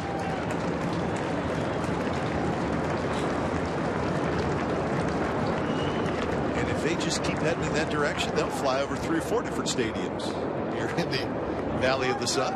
12 of them. That's awesome. That is neat. Which is low. Johnson walks in. Here's Abreu. So Venditte will, if he stays in the game, will now pitch as a right-hander. He just switched around to throw right-handed. So that's the third walk in the inning. 2 by Clippard, 1 now by Venditte. And the White Sox have batted around here in the 4th. And I think even though, Ray, it's just the 6th spring training game, very early yet, but outings like this for somebody like Venditte, who is going to be, if he's on the roster, he's going to be a situational reliever. That's right. I mean, the fact that he throws with both arms makes him the ultimate situational reliever.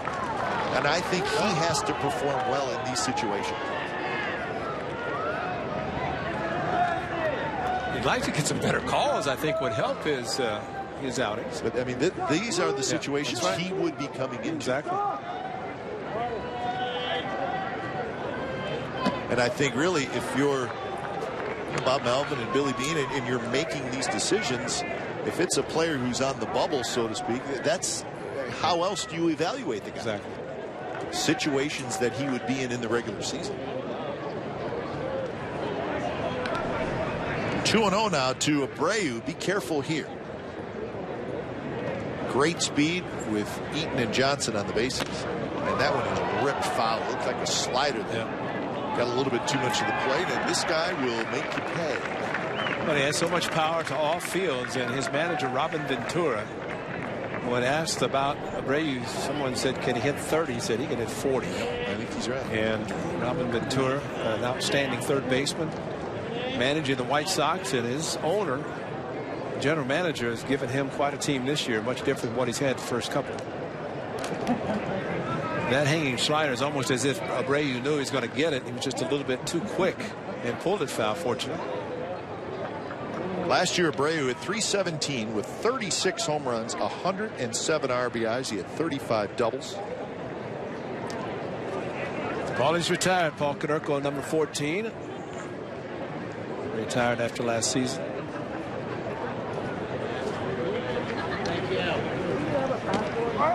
the backstop, the others move up. So a tough outing so far for Venditte. Just overthrew a fastball, and you have a tendency to do that whether you're a natural right or lefty. In this case, for Venditte to pitch as he did to two lefties and then turn around and pitch right-handed without able to take any warm-up tosses, that has to be a challenge by itself. You'd have to wonder in cold weather how that would affect a pitcher who is enjoying the warmth here, but a little bit different. High and deep to right center field. Pridey and Gentry are back, and it is off the wall. 2 more runs are going to score. Abreu showing that opposite field power, and it's a 6-run 4th inning for Chicago. He's got easy power. Yes, he does. I don't even know if he got all of this one. Maybe off the end of the bat a little bit. He hit a walk-off or a grand slam to right field last year. And this was just an easy swing ball carrying. He's so powerful. And he has been taken out of the game now for a pinch runner. But that was an easy stroke. And there's like an indentation in the fence. It goes out and then back towards, makes it deeper. And that's a home run if he hit it straight to right field. But hit in that area, similar to Comerica Park. Yeah, and then it goes back to pitching left-handed, just trying to get out of the inning. He's facing Andy Wilkins. I think that guy can get an ice cream. He may not even have to pay for it. Well, what is Mr. Wolf. Bring some up here then. Yeah. Just being a regular old fan today. Why not?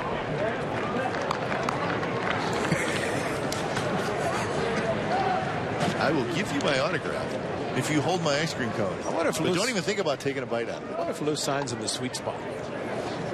He's writing a book to the guy too. Hey, Thank you. no. Mr. Wolf is absolutely thrilled with what has happened here in Mesa with the ballpark. Well, he has his name on a practice facility, which is going to be there for a long time. Very deserving. A's were down yesterday 6-1 to the Angels, came back to win. So I don't think for a team that trying to put everything together, a whole bunch of new players, I don't think a deficit, which is now 4, means a lot to them. Just trying to get through the inning. That's the main thing for this young man. Big swing by Andy Wilkins. And that was a 3-1 fastball, big swing, and open up a little bit too much. But General Manager Billy Beane, he's got a good spot right outside his office. Sit outside, watch his team.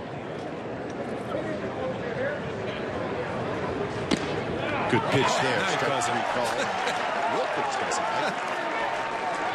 So a tough inning for the A's, good one for the White Sox. They score 6 times. We're heading to the bottom of the 4th.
The #1 live streaming sports service is now available. Join the millions of subscribers. Watch every out-of-market game live in true HD on over 400 devices. Visit MLB.tv for details. Fans everywhere enjoying this game. Capacity here at Oakland Stadium is 10,000, which is actually, Ray, a little bit smaller than it was when the Cubs were here. Now, the left field area had bleachers. The A's took those out to put a little party area down the left field line, and same the right. They had so many seats for the Cubs because they had the winter visitors coming from the Chicago area. New pitchers, Jake Petrichka, 2.96 ERA last year, 67 games. He had 14 saves for the White Sox. So he's one of their bullpen guys as he faces Zobrist, Butler, and Davis. A's trailing 6-2. Yeah, down each line they took out those big metal bleachers and put up a nice shaded patio area, which you can stand around, hang out, have a beverage, and you're in the shade, which is a good idea. See, that's it down the left field line, and same thing down the right field line. But in the old days, there was a big set of metal bleachers there. Yeah, you can be in the sun, be in the shade, be in the grass, anywhere you want to be in this stadium.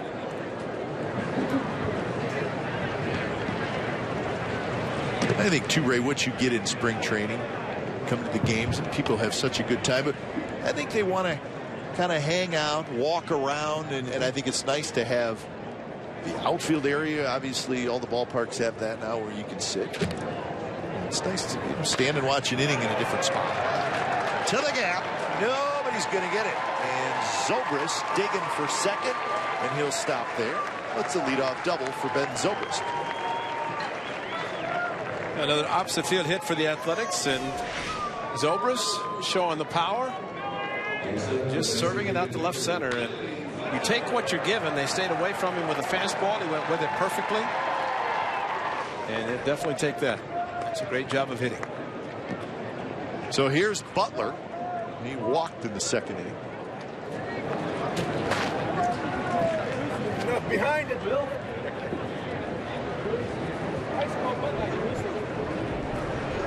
First pitch to Butler is low. Butler, still a young guy, only 28 years old.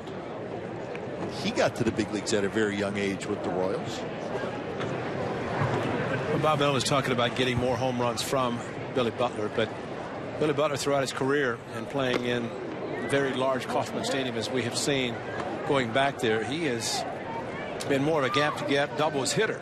Trace Thompson has gone into center field. Tyler Saladino also in the game. But from Billy Butler's standpoint, the important thing for him is not to change, because he can drive in runs hitting doubles.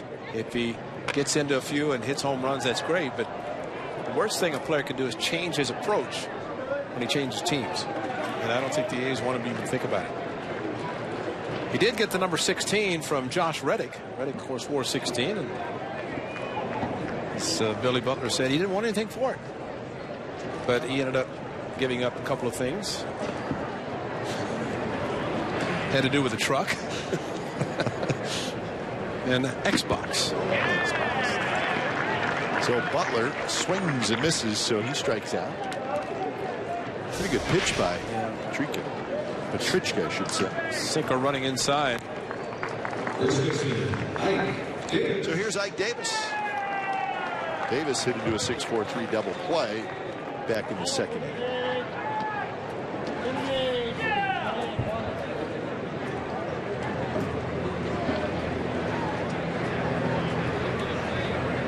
A little bit later on in our telecast, we'll show you some spring training history of the Oakland A's. Ray, I think you'll like that, since you have a long history with the Athletics. Someone told me Rendezvous Park is a hotel, so that's where we trained many years ago. It's now a hotel. Yeah. There's the A's just moved over in Mesa just a little bit. It's really only maybe, what, 3-4 miles away. Base hit right field. Zobrist had to wait for it to get through, so he'll go to third and stop there. First and third, one out.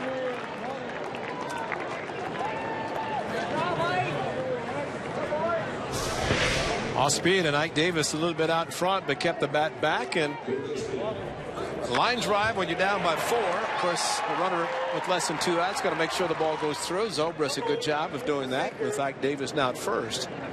Davis has the potential to hit a lot of home runs, and the A's are looking forward to that aspect of his game, especially at the power position at first base. And same for this young man, Brett Lawrie, who is going to be playing his time at third.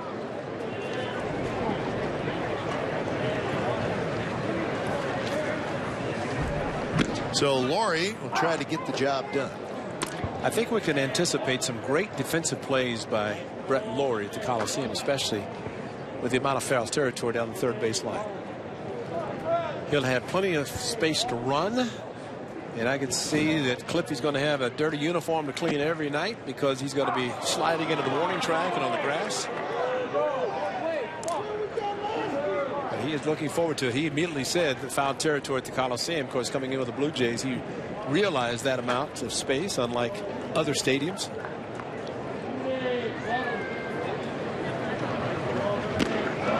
Good pitch there. And down and in, and it looked like close to the same pitch that Butler struck out on. Well, watch the downward movement here. Well, and he's getting inside. That's so much like a left-hander throwing a cutter or slider down and into a right-hand hitter. And if he missed it, but also aiming for his right kneecap. So 2 outs for Friday, who doubled and scored in the third.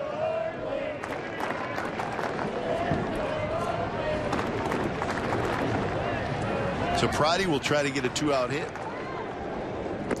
But that new Cubs ballpark, just down the freeway a bit, Sloan Park. Second year the Cubs have been there. You see they had 15,000 at a game earlier this week. I think it was a Cactus League record for a single game. Now the Cubs have always been the top attendance team in the Cactus League, and they built a ballpark that said, you know what, we need a couple thousand more seats, and they did that. So when you're on your way coming to the Holcomb Park, you can see Sloan Park. It's just right off the freeway. And when you spend $100 million for a spring training home, this guy couldn't get a seat at Sloan Park today, so he came over to the old park. You know, thinking about Jeff Samardzija pitched here as a member of the Cubs, and now coming over and facing his former team as the White Sox. Sam Fold was talking about the son because he was here with the Cubs training here for many years. In the dirt.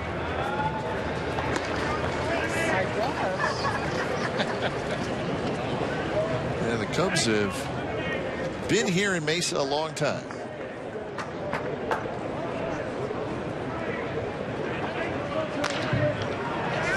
Chop towards second. And that'll do it. So the A's had a good opportunity but cannot score. We're headed to the 5th. 6-2 White Sox.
LPGA Classic returns to Lake Merced. Come see the world's best golfers April 22nd. Go to swingingskirtslpgaclassic.com for tickets.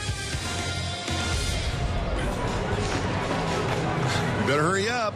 Fernando Abad, you're running out of time. That is the pace of play clock. Ray, I'm okay with it. Yes. I am. I may not be. Okay.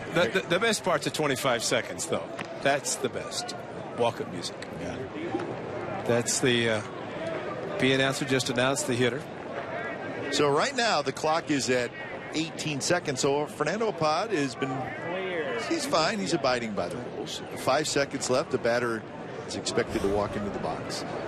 So that is kind of the timetable, that the way it's going to be in between innings. And there's the clock, and it's 0, and we're ready to roll. I don't know how everybody feels about it, and I'm fine with it. I think it's going to make a difference. Well, the one rule, if they enforce it, which they won't, and that is the amount of time between pitches. So I think by the book it's supposed to be 12 seconds. Nobody on base. Pitcher is supposed to throw within 12 seconds. That Grant Balfour 40, 50, but I think they took away what at one time they would call a ball. It's a fine for the pitcher now. And you get the feeling that Major League Baseball understands that, and maybe try to do some other things that maybe a little simpler to accomplish. Again, it's not necessarily length of game, but pace of play, and I think there is a difference. See the numbers for Fernando Abad. Jim Joyce, a veteran umpire. You'll hear him throughout the season. But Abad came over last year, did a tremendous job for the A's out of the bullpen. Left-hander, and good hard fastball, slider, or curveball, change-up that he would throw. Got out of some big jams for the A's, pitching from the left side. And he'll be a fixture in the A's bullpen and will continue to do a good job. He's a U.S. citizen, by the way. He stayed in Miami during the offseason, and he is so proud to have gone through the process to become a U.S. citizen. Congratulations. Absolutely. He's trying to now work on his family for the same, and he said it's so important because he said living in Dominican Republic, you'd have to go through the visa to be able to come and work. He said now I don't have to. He's dual citizenship, and he said the next thing is get the braces off his teeth so he can eat. That's why I've never had braces, because I love to eat. But that's Fernando. Well, good for him. Absolutely. Yeah, he was terrific last year, his first year with the A's, and really he sort of, the A's traded Jerry Blevins, and Blevins did a good job for the A's, but he sort of took over Blevin's role, and maybe even a little bit more. He got out of some jams that when he would come in and say it's impossible, next thing you know there's a 0 on the board and he's jumping over the line heading the dugout. Well, I think and it's always great to have a reliever that can do this, but he has the ability to strike people out when you really need it, and I think that's a key to being a good reliever. And most relievers can do that. Other guys come in to get a ground ball. If you have a pitch that you can strike somebody out with, and he does, especially a left-handed hitter, he's tough on that. There is that hard slider. Somehow Shuck laid off. Well, he started no stride, and I think Jim Joyce could have gone either way. He decided to let Shuck get another swing. Shuck, one of about 40 players no longer with the Angels. Man, they unloaded a whole bunch of players, but still very good and expect to be very good this season. Cap, your point well taken earlier about pitchers coming into camp, players coming into camp and trying to show what they can do. Well, last spring, Fernando Abad was in that category because he came over from Washington. Nobody knew anything about him. And now he comes to spring training this year, and he's just getting his work in, knowing he's going to be one of the strong left-handed relievers in the A's bullpen. And that's what a difference a year makes. He has proven that he can pitch at this level quite well. Slap to left. Essen's over there and makes the catch. 2 outs. Fans, the best seats are for the A's home opener on April 6th are available now with the purchase of a ticket plan. For significant savings on dynamically priced individual game tickets, call 510-638-GO-A's or visit athletics.com/ticket plans. Conversation with Steve Finales. We always talk about Steve. Good guy. Yes. One of our favorites. Executive Director of Ticket Sales and Operations. And he said season tickets are the best way to go. There are a lot of premium games, and the pricing is good if you buy the season ticket package. And the A's have some excellent games this season. And think about the 4th of July. The A's are home. Labor Day, Father's Day. So a lot of special times. And of course, the Yankees always a big draw. The Red Sox. But you have season tickets. You don't have to worry about buying tickets for those premium games. You've got them locked in with your season ticket plan. April 6th, it starts. A's will open up the season with a 7-game homestand against Texas and Seattle. And then off on the road for a 10-game trip. No King Felix for opening night, but the A's will get him the weekend. Good call. But Mariners have done a good job. They have added some key elements to their ball club after doing it last year with Cano. They've added Nelson Cruz and Seth Smith, who played so well for the A's with the Padres, who traded to Seattle. Jack Sorincic, a very busy offseason. Came within 1 game of being a wild card participant. So that's the way it starts. Rangers for 4, Mariners for 3, then at Houston, at Kansas City, and the rest of that road trip after Kansas City will be 4 in Anaheim against the Angels. So that's how the first couple weeks go. Change up, and that's a swing and a miss, and that's a 3-up, 3-down inning for Fernando Abad. More from Mesa when we come back.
.15 with MLB.com at bat on your smartphone or tablet. Stay connected with live radio broadcast, stats, breaking news, and more. Download MLB.com at bat, the #1 app for live baseball.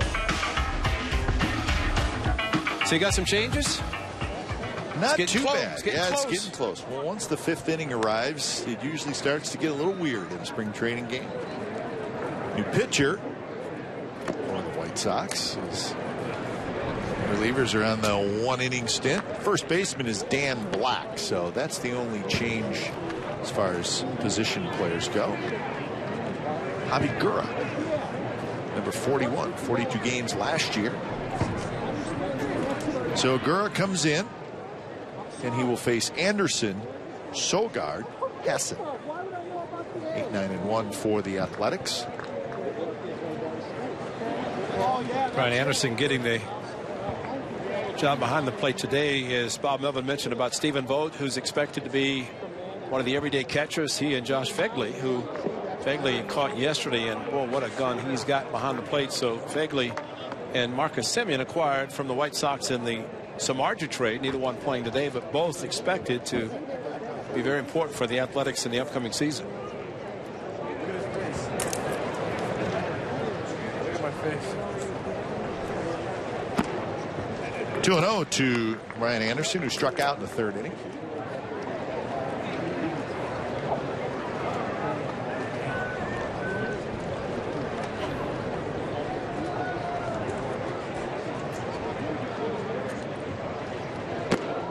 And now 3-0. It was a 6-run top of the fourth inning for the White Sox, and that's the difference in the game so far.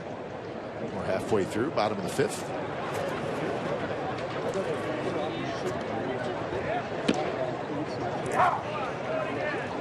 It's funny, this is the first weekend of spring training games, and I think the attendance and the level of interest, it builds each weekend. Hit hard, base hit, right field. So spring training has come a long way. And Ray, here's our A's history lesson, and you're part of this.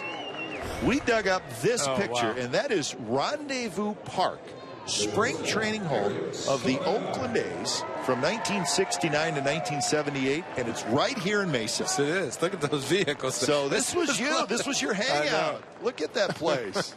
Wooden fence and the backstop and the left field, and we think that may be you right there. That is beautiful. Rendezvous Park. Yes. And I must say, when I was traded to Oakland in 1973, first of all, the best thing that ever happened. But I'll never forget, and I probably said it, but to catch Catfish Hunter my first game, he faced 15 batters, 15 of the easiest outs I've ever caught in my life. And at the end of spring training, hot, didn't break a sweat, most relaxed job of catching a pitcher that I've ever done in my life. That was my introduction to Rendezvous Park. But you got traded during spring training, right? 10 days ago. So you came to Rendezvous Park with a little over a week to get to know your new teammate. 1973, and I'll never forget, Charlie Finley said, hey, I want you to go up from Tucson to Mesa to take some photographs. Dick Williams said, photographs? No, I don't care about photographs. You need to learn this pitching staff. And that I did in a short amount of time, but what a great staff to be a part of. And it was a shock to be traded, but very blessed to be sitting here still this many years later after joining the A's in '73 and still being here. So this is great. So Rendezvous Park. So the A's have been to Mesa before. When the A's got to Oakland, their first spring training of 1968 was actually in Florida, Bradenton, Florida. And then they moved into Rendezvous Park in 1969. And bouncer could be two, out at second and out at first. But the A's also spent a couple years at the old Hohokam Park. That was 1977 and 78. And then in 78, interesting, they moved to Scottsdale Stadium. That's right. Old Scottsdale Stadium, the old wood building. 79, 80, 81. And then they switched with the Giants. The Giants went to Scottsdale. A's went to Phoenix Muni, and then they were at Phoenix Muni for many, many years. They've had a few homes the A's have here in Arizona. And the Cubs home is now Scottsdale Stadium for the Giants. Yeah. They redid that in a full year. Yeah. Because when the Cubs, that was one of my first games with the A's, and the late Ron Santo was playing third for the Cubs then. At Scottsdale Stadium. At Scottsdale Stadium. And I hit a triple, and I just started to grow a mustache, and he said, you knew you were going to be traded to the A's, didn't you? But that was after the A's Charlie had come out with the mustaches in '72, and then Major League Baseball pretty much allowed, all teams allowed players to do that. Well, let's get something straight. It wasn't a mustache. It was the mustache. We'll be back. 6-2 White Sox after 5. There's only one Fosse mustache.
Clients or employees, check out the A's Weber Sauces and Seasonings Barbecue Terrace, which includes pre-game barbecue meal and a game ticket in a private seating area.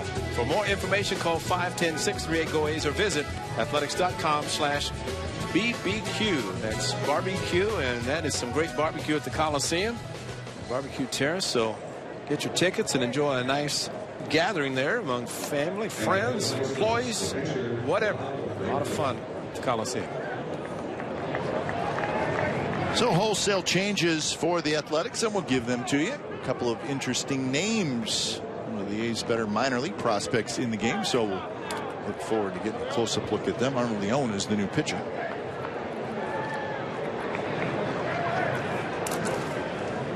So White Sox 6, A's 2.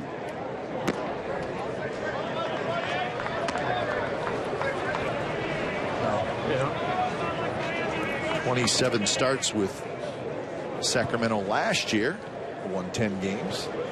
He's one of the top prospects in the organization, and as well as the first baseman, who we'll talk about. This year, the A's AAA team, Nashville, brand new stadium in Nashville, from what I understand. Steve Scarsoni is the manager. Yeah. He is in camp, and before his team starts to arrive over at Fitch Park, they'll be joining that club down in Nashville. Scooped up by Sogard. 1 out.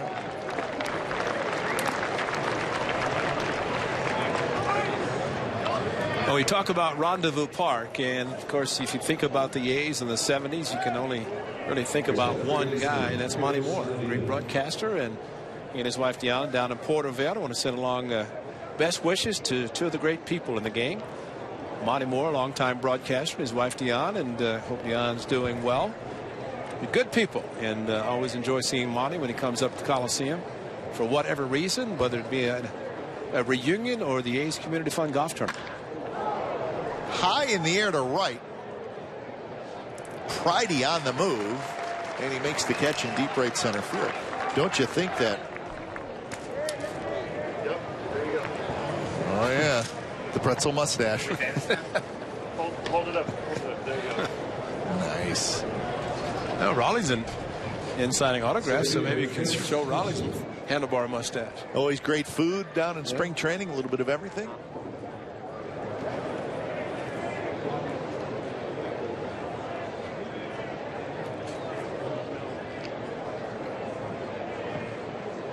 Thompson getting his first at bat. I got to believe Monty Moore could rattle off like 4 or 5 great Rendezvous Park stories. Yeah. Absolutely. But just the fact that 3 world championships, maybe that was an omen for the A's coming back here. Nunez, the young third baseman, with a terrific play, but not quite in time to get Thompson. Thompson can run, but definitely a nice play by Nunez. And anytime you can go to your left, leave your feet, get up quickly as he did, and a strong arm, just shows the speed of Thompson getting down the line. Nice scoop at first by Olsen. Always great to see young players in the organization. I mentioned coming over, putting on a major league uniform, playing a major league game, and they get a lot of experience, especially in the latter part of the game. And those will be the players we see for the remainder of this contest. Renato Nunez is one of the young prospects for the Athletics. And Matt Olson at first base, what a season he had last year. Great home run power, great eye. Will strike out a few times, but he's getting a chance to play some games in the spring.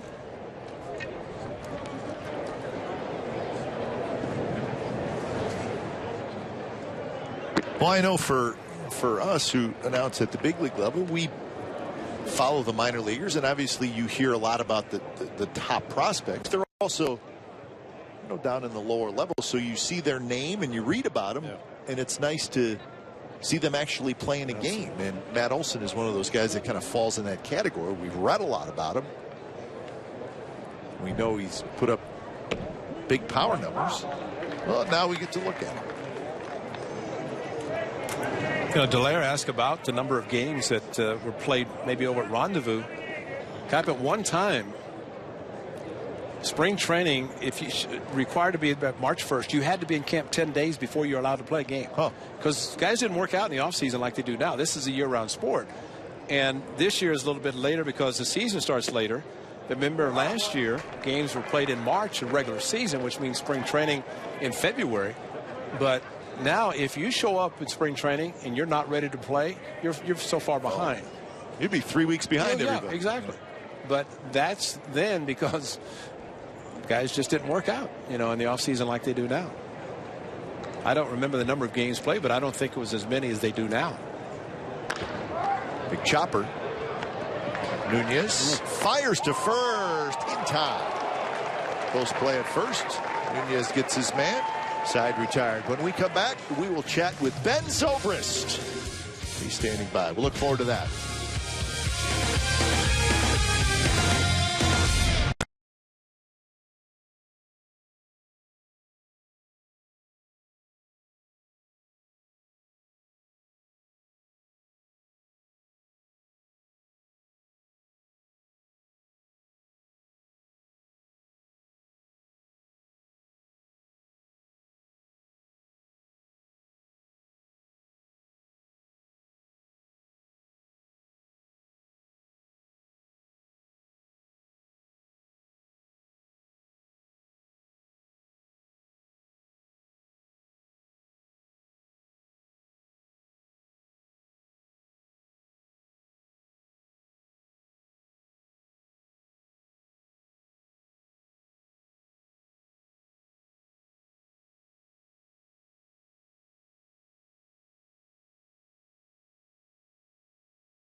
Talk 6, it's the A's too. We've talked a lot about the new players for the Athletics, and we get to chat with one right now. Ben Zobrist, who is standing by in the dugout. Ben, thanks for stopping by. How is it going?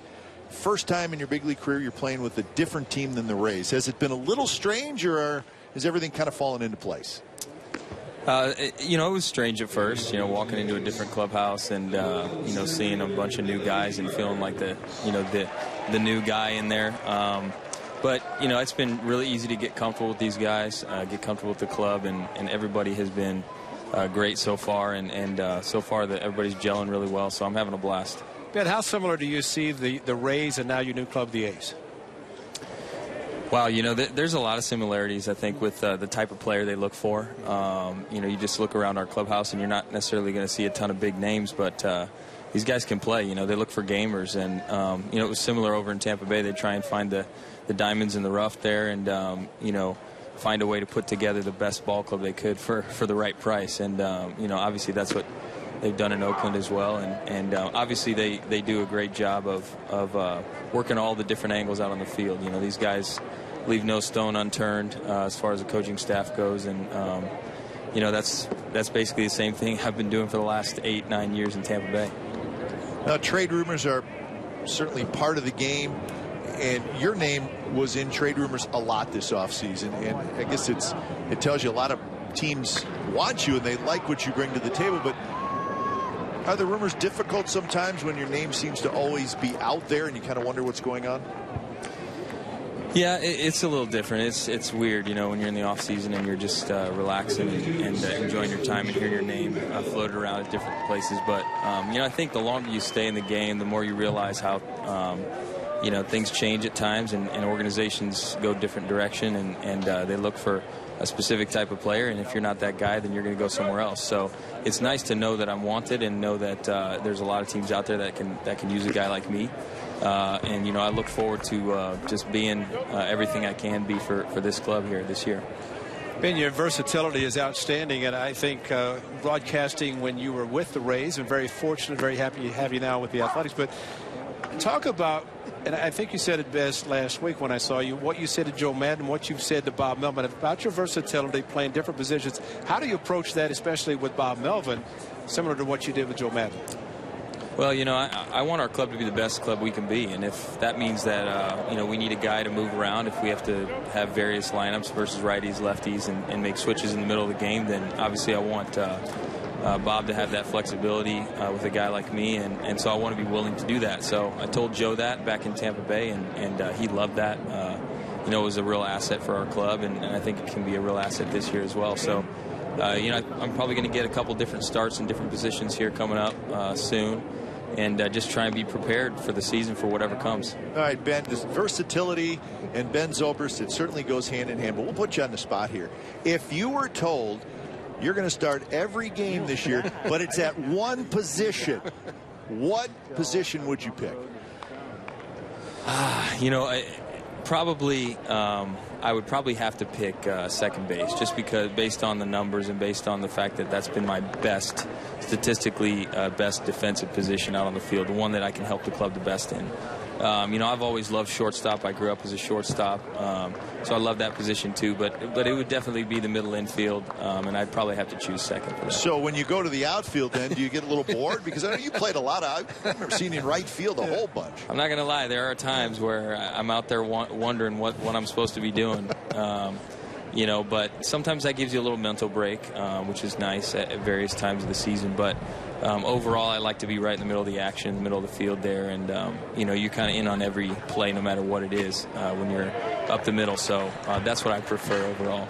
I'm going to put you on the spot and ask you, who has the most talent in the family, you or your wife, who sings a lot? Well, that's no doubt. That's not a tough one. Juliana, you know, tell us about it, because I know you're very proud of the fact that she's a wonderful, I'm sure, wife as well as a mother and a singer as well. Tell us about her singing. Well, that's the thing. She's been studying music for a long time. She's done it all since she was a kid, and she went to a great music school in Belmont University in Nashville, and just continued after we got married. She put together her first 2 albums, and her third one's going to be coming out this year. So she's been doing some radio tour things here in the upcoming future, and trying to get it out there on the airwaves so more people can listen to it. So when will we hear her sing the anthem? I think that sometime during spring training she's going to sing it. I think sometime maybe the 21st or something like that.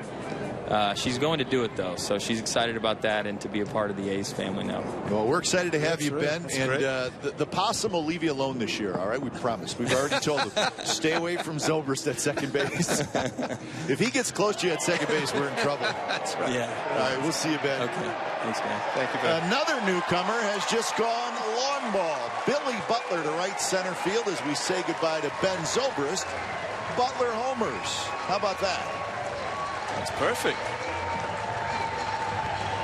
Well, that's his power, and we saw it in Kansas City, hitting them in the fountains that they have at Kauffman Stadium, and Billy Butler goes oppo here, and that's a welcome sign, because the skipper talked about his home run power, and that just continued to carry. What a great swing from Billy Butler.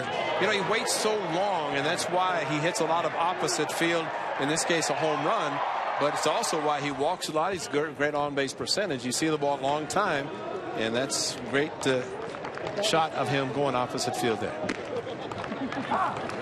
Was that Michael Taylor going after the ball in right field? Yeah, it was. You know, Ben is so proud of his wife, Juliana, who first thing when I saw him, he said she's going to be singing the anthem. And he's mentioned the Coliseum. I'm sure if she does it in spring training, it's going to be also performed at the Coliseum.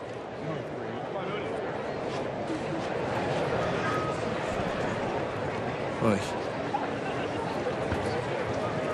Zobrist was the player in left field when the possum first came out. So that's why we thought we'd make sure that Ben would be okay this year. It's great to have someone of his talent, especially the versatility, because, again, from the manager standpoint, and you're right, when you're playing the infield and you're involved in everything, you go to the outfield, you may not get a ball hit to you all day, all game. And so it can be a little bit boring, but I think, I mean, he's got the complete package to be able to play so many different positions. and plus to be a switch hitter. And I think of Campy Campaneris, who is here today with the Ferguson Jenkins Foundation, signing autographs with Raleigh Fingers and Blue Moon Odom. But Campy played all 9 positions. Thinking about Monty Moore, he called that game. You know, where Campy. I said, what did you? He said, I caught last in case I got hurt. But he played all 9 positions. So quite an example of the versatility of Campy Campaneris. But Ben Zobrist the same. I don't know if he'll go to that extent of playing 9 positions, but there's the young man we were talking about, Matt Olson. He is big and he is strong. And we're getting our first look at him this afternoon. And one thing Bob Melvin talked about him and watching him take early batting practice was that his ability to wait a long time, see the ball a long time, not be afraid to go to the opposite field, and you make a mistake, he'll hit a home run to right field, but he also has the power to hit the ball out to left field. Olson last year with Stockton, 37 home runs and 97 RBIs. So that's single A, California League. Walked a lot, 117 walks, 137 strikeouts in 138 games. But big power. You just look at him standing up there. He's 6'5", 230 pounds, and still a kid. Yeah. Still a baby. 21 years old. Yeah, no, he's going to be a fixture in the organization, and you don't want to rush kids. Let them take the time, go up through the organization. There it is. And that's a good swing as he lines one to left field. So, boy, you see a young kid with big power, and you can tell he wants to hit one 500 miles. But then when you see him do that, that is impressive. And like Billy Butler, and Butler's a great guy to learn from. That pitch away, you try to pull, it's a ground ball to second base, but instead he goes perfectly to left field. And that's what Bob Melvin noticed immediately. And that's a young man getting a chance to play at this level and getting a chance to show his manager and coaching staff that, sure, I'm just 21. I'm young in the minor leagues, but this is what I can do at this level. And that's pretty special. And you know what? Ahead in the count, you know, not thinking I'm going to just jerk one here, and this goes the other way. Very impressive for Matt Olson. Well, the strikeouts are up, and we've talked about it, Cap, where it seems that strikeouts are up because guys, when they get 2 strikes, they don't get in a 2-strike approach. They swing hard, even with 2 strikes. And as a result, more strikeouts. Well, the approach in the case of Olson, it's exactly what you want to see. See the ball where it's thrown to you. And there are as many hits going the opposite field as there are trying to pull, and especially the pitcher knows that. Major League Baseball has seen runs go down, strikeouts go up, and it's not a coincidence. That's right. 1-1 to Priddy, his third at bat. And this one hit high and into the air, left center, fairly deep. And back there is Trace Thompson. Makes the catch. Side retired. Billy Butler. Country breakfast. Home run right center. 6-3 White Sox lead.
and limited $5 tickets are available online at athletics.com/Tuesday by using promo code Chevy while supplies last. That is always a great deal at the Coliseum Tuesdays for free parking.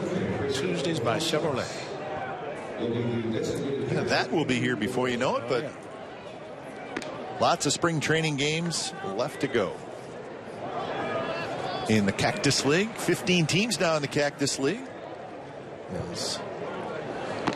Back in the 70s, but there was 8, huh? That's about it. 6 or 8. But I'm thinking now with the A's here in Mesa and the Indians and Reds in Goodyear, that's about the extreme east and west for those teams. Yeah, Goodyear's as far out as you can go, right? Right. Brad Mills from Mesa, he started the first game against the Giants. That was on Tuesday. So he was thrilled. That was right here, the home park, so not a long drive for him to come. Did a great job for the A's last year when he came up, had a big win against the Mets, and of course was with the club for a while. Of course, the big news, the A's got him for $1 from Milwaukee, but he was excited and had a chance to re-sign with the Athletics in the offseason and was ecstatic. So wish him well in a tough role because, Kat, as you mentioned, all the possibilities in the rotation. Brad Mills showed last year he could pitch at the major league level, did well. This is Andy LaRoche, not Adam LaRoche. Now, we told you the White Sox signed Adam LaRoche to a 2-year contract. This is Andy LaRoche, who was with the A's for a short period of time. And his father, Dave LaRoche, a very good left-handed pitcher. Your brother and I played with in Cleveland.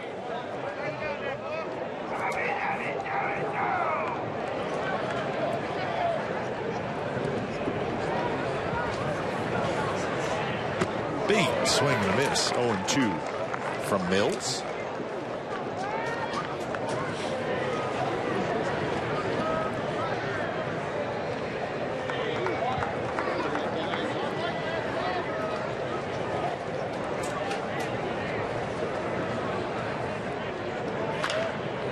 Bounced foul. Yeah, but think about Rendezvous Park also. Think of a gentleman who been a photographer for many years, and that is Doug McWilliams. And Doug, you was there and taking photographs, and he was inducted into the Cactus League Hall of Fame as one of the tops photographers. So congratulations to Doug, a very, very good man, good photographer, and I appreciate him even more because he gave me a book of my boyhood idol, Stan Musial. Nice.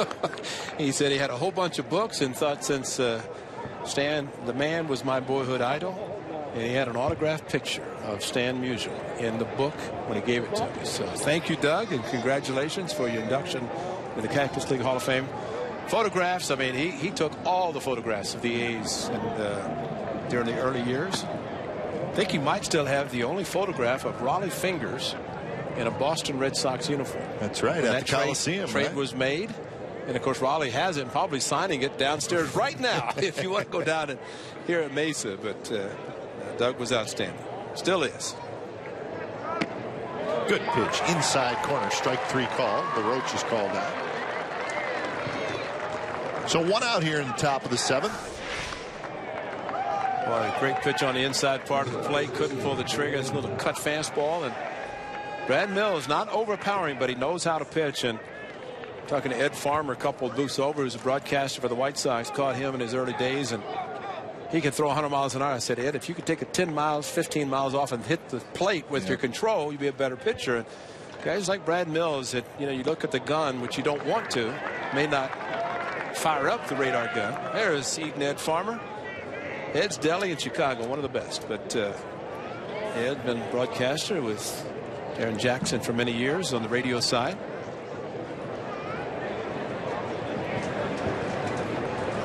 So you caught Ed at High Corbett Field in Tucson. Corbett Field. And Ed is well known for, there was a restaurant called the OK Corral. It's a big steak place. And he would eat 2 32-ounce steaks and still be hungry. And he's a tall, thin guy. There you are. Okay. There are your changes. Well, Carson Blair, your catcher. Crew is great, aren't they? Just spring training right out of the chute. They got all the defensive replacements. So Pridey is the only one that's been out there the entire game. I tell you what, though, it's amazing how far the Cactus League has come. Yeah.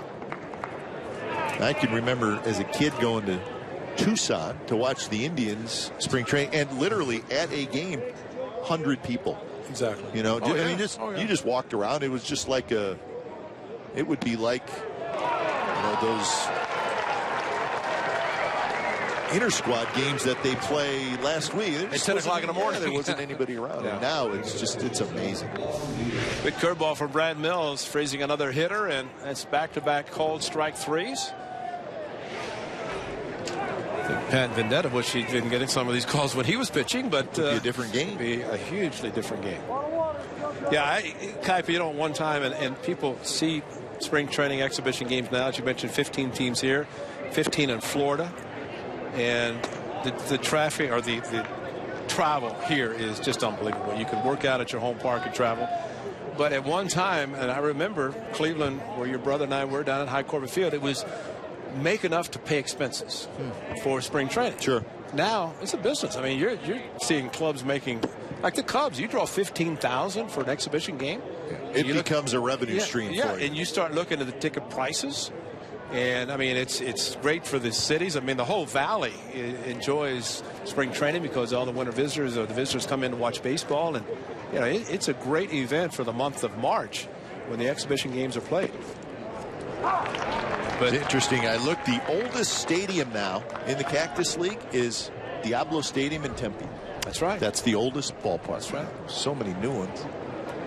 And the Angels, and that almost was gone because Marty Marino, the owner, was going to take the club to Goodyear and build a huge complex, and ended up renovating Tempe Diablo Stadium.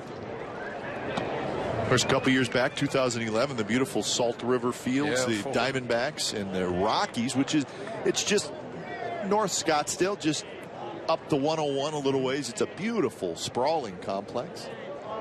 That is turnkey. Two teams there. Yeah, turnkey for those two teams. They don't have to worry about making expenses. It's all paid for. But it's a great facility, and you drive on the 101 north or south, and every day during spring training you'll see the signs that say special event, because every day it's either the Rockies or the Diamondbacks playing there because they alternate playing their games. And there is the Talking Stick Resort. Right across the freeway is the new stadium. That's right. That's it. That's the exit right there. That's it. You can probably see the lights a little bit. Camelback Ranch in Glendale. The Dodgers and the White Sox share that beautiful complex. I think we figured out there are 5 complexes that have 2 teams, so that's 10, and then there are 5 individual stadiums. Right. The Indians and the Reds are in Goodyear. Royals and the Rangers in Surprise. I'm reading this. I don't have it at the top of my head. The Padres and the Mariners up in Peoria. They've been there for quite a while together. In fact, I think they were the first complex to have 2 teams. Exactly.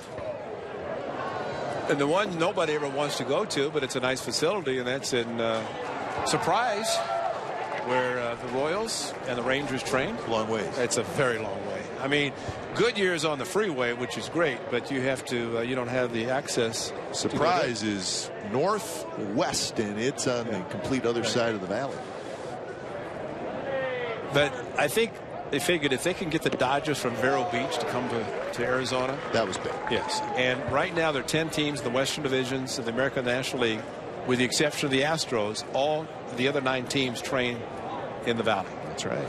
So, I mean, you get a chance to see it. That's why there are some clubs like Seattle at times will not use or have Felix Hernandez pitch against a rival in the Western Division because they're going to be seeing them so many times. Not that it's going to make a difference, but they kind of rearrange everything. But Jerry Reinsdorf, coincidentally, the White Sox owner, has a home in Scottsdale, from what I understand. They trained at Electric Park, whatever, in Tucson. And there were 3 teams in Tucson. And once the Rockies moved up, I think there was a stipulation that if less than 2 teams or 2 teams they can all move, and they said, okay, we're all gone. So nobody's in Tucson. 15 teams in the valley.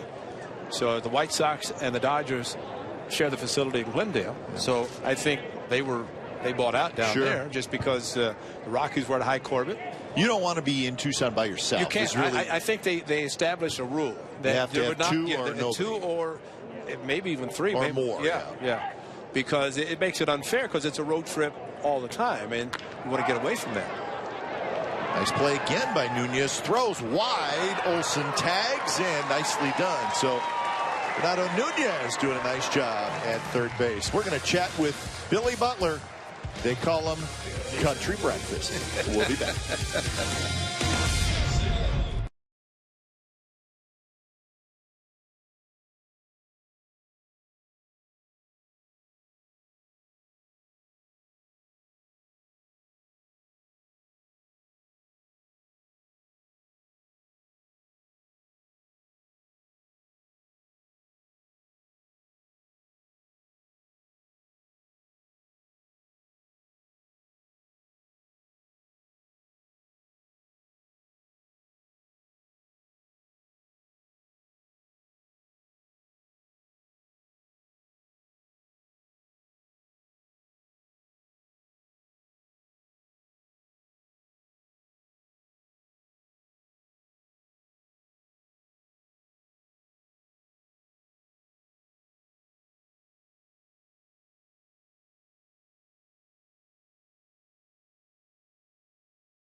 Inning stretch at Hohokam Park. 6-3 the White Sox lead the Athletics. The A's third run came in a Billy Butler home run, and Billy is standing by down in the dugout. Billy, welcome to the Athletics. Tell us how it's been so far. It's been great, guys. Opened up a new complex out here, and it's this place is great to be at, and yeah, we're enjoying getting acquainted with all the new guys. Yeah, we're getting to know each other, and that's we do have a lot of new ones, so it's it's fun, and we feel like we have a lot of talent. How much better is it to train here than having to drive? We were just talking about Surprise. I mean, that's in the middle of nowhere. I mean, it's a great complex, but when you were with the Royals, you would share it with the Rangers. Now you're in this beautiful park in Mesa. A little bit different for you? Yeah. I live here year-round. I have my permanent home here, so I live out in, over in Paradise Valley, so it's a 15-minute drive for me here instead of an hour. That's right. Over there. The complex over there is just so far, but it really is. It's a gorgeous complex, and it's really nice to play at.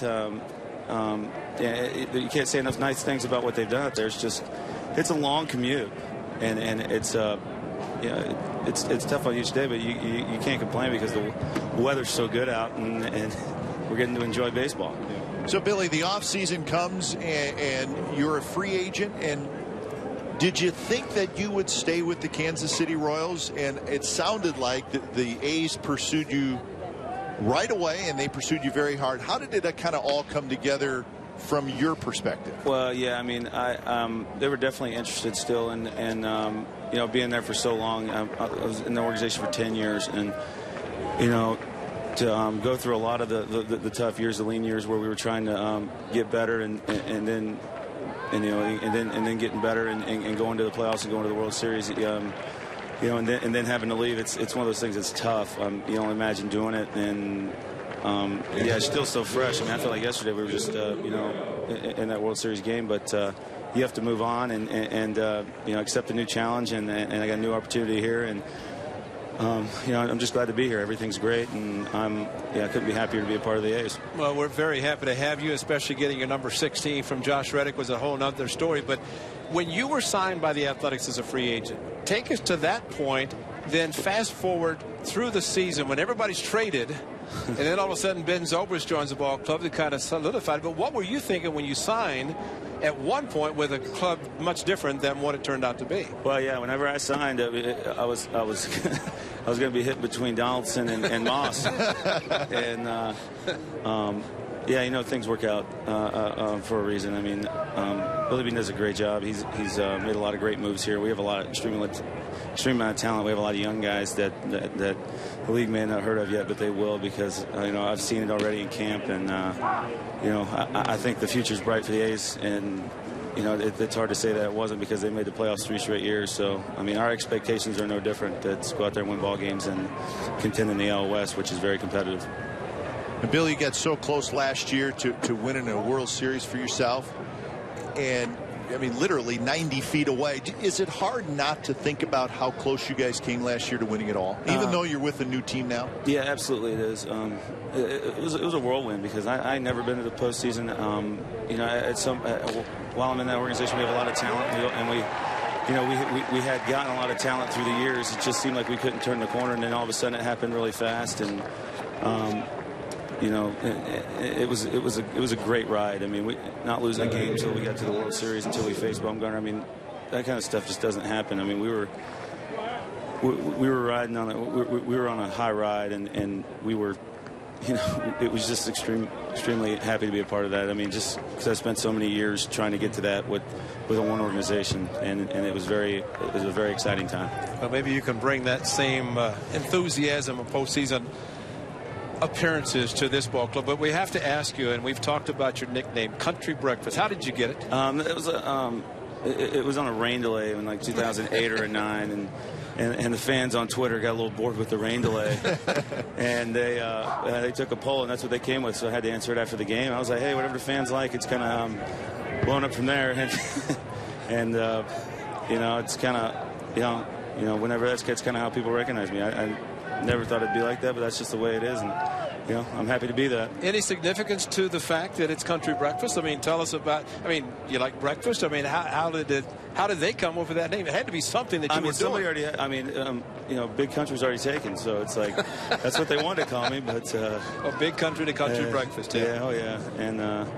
Yeah, I mean, who doesn't like breakfast? So that's a great That's one. right. Well, I'm sure you know this somewhat, but you're going to find out real soon that the A's clearly have the most creative fans in baseball. I was over at Baseball City yesterday, and I already got the Country Breakfast shirt. I mean, I already had the colors on it, and they got a section going, so I'm ready. There's a lot more to come, I'm sure. You're gonna have a lot of fun. Absolutely. Hey, Billy, we just saw your trademark, probably opposite field home run that you hit, and we were talking to the skipper about what we saw in Kansas City. You hit a lot of doubles. You drove in a lot of runs. You used the whole field. You kind of patient hitter, as we're looking at your home run now, going to the opposite field. But tell us about your approach in Kansas City, and how, if anything, you'll change, or you'll hopefully continue to be the same hitter that you were in Kansas City for so many years. Yeah, I'm not going to change who I am. I'm up there. I'm trying to drive the ball the other way. I mean, that's not always going to happen. I mean, the pitch dictates where it's going to go, but that's just my approach. And I just feel like it keeps me on every pitch, trying to hit that ball the other way. I mean, keep behind it. I think every hitter's trying to create backspin, and I think that's just my way I create backspin. And it's, so it's just an approach thing. And being in such a big park in Kansas City, it's, it conduces a lot of doubles, and that's no different in Oakland. So, Billy, not change who I am. Welcome to the Athletics, and we're looking forward to having you. Absolutely. Country Breakfast. Happy to be here. That's great. Great to have you. So we are moving to the 8th inning from Holcomb Stadium. 6-3, White Sox lead the A's.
is spring training right there. That lady is having the time of her life, and she is not concerned about what the score is. And she's having a ball. That's beautiful. And it was my understanding that those chairs are not allowed out there. Oh, either. really? Yeah. You got to sit on the ground. Because Monday, remember how it poured like crazy for Monday, and then the A's played here Tuesday. Well, those 2,500 seats out there were soaked. So Mike Aldretti, the A's new bench coach, and of course that's Steve Scarsone, AAA manager, maybe putting all the changes on the lineup card. But happen to have 3 new coaches: Marcus Jensen, Scott Emerson, and Mike Aldretti. And usually it's blankets, but you see some chairs, and they don't bring it. That would be the good thing to do, especially if the grass was soaked and you come out to get a berm seat and you have to sit on the wet grass for a game. I don't think that's going to be good. You got to have a blanket. I think a blanket's just kind of part of the berm. That's it. Those are nice seats, and that's kind of the nice thing about spring training. And the A's, of course, as I mentioned, the Phoenix Muni, Van Buren Street just kind of prohibited that from happening. But it is great. I mean, you could sit out there with your buddies. You can sit out there with your family. You can do whatever you want. And you can play catch. There's room on the back side of the berm where you could play catch. Yep. I mean, you can run around. Behind the center field wall, there's restrooms and there's concession stands, so you get whatever you want, food, drink. So it's pretty cool out there. So think about this, Cap. You wake up in the morning, your family, you say, okay, family, we're going to go on a picnic. We're going to go to a ball game. We're going to play catch. We're going to have a great day. Wait a minute, we're going to do all that? Yeah, we're going to go to lunch. Yeah, go to lunch. How are we going to do all that? Because we're going to a baseball game, and we're going. That's beautiful. Oh, look at the little lefty. He's got a right-hander's glove on, but he needs Pat Venditte's glove. Yes, he does. That's a great shot. See, he's just having a ball. And you can, I mean, if you're sitting out there, it's not exclusive out there. You can walk. I mean, there's a walkway that walks into the seating area here. I mean, you could walk circles all the way around if you wanted to. They did a great job, and there is a full field behind center field, a full baseball field, and then a half field also. Cages are down the right field line. So a great facility, and it's a great competition between Florida and Arizona in getting teams. In fact, there are 15 even for both. But I was listening to a game coming. I don't think it's a comparison. No, it's not. And I was just saying that because I was listening to the Red Sox game coming in, and Joe Castiglione was talking about the drive because they were in St. Port Lucie or whatever, where the Mets train. But the Red Sox had to travel to get there, and Joe was talking about and his partners about going through driving all this long distance. I'm thinking, Joe, you're in Arizona, you don't have to do that. The longest drive is probably half hour max. But the great thing that I think is that the A's, while the White Sox are at Glendale, they were able to work out there this morning, do all the work necessary, get on the bus, arrive here at about 12, stretch a little bit, throw, play the game. You get all your work done instead of having to spend 2 or 3 hours on a bus traveling. You get able to work for 40 minutes and then play a game. It's just a waste of time. And in this game in Boston or with the Mets, David Ortiz, Dustin Pedroia didn't go. Sure. So you keep their stars back so they can get extra work. And there's the White Sox Bucks ready to head to Glendale. And they'll get on the bus right after the game in uniform, shower, change in Glendale in their home facility. And you know what else you want in spring training, and teams maneuver it where they'll add split squad games. You want weekend home games. Oh yes, yeah. I mean, you figure Friday, Saturday, Sunday. You want at least 2 home games of the 3 days if you can get it. And most teams you'll add a split squad game, which teams that's their call. Teams can do the split squad thing on their own. And hey, you know what? You add a split squad game on a Saturday. If the A's were to do it here on a Saturday, you'd have 8, 9, 10,000 people. A week from today, or a week from yesterday, they will be here. The Giants and A's will play. Another part of the team will be in Las Vegas playing the Cubs. That's right. So there's your split squad.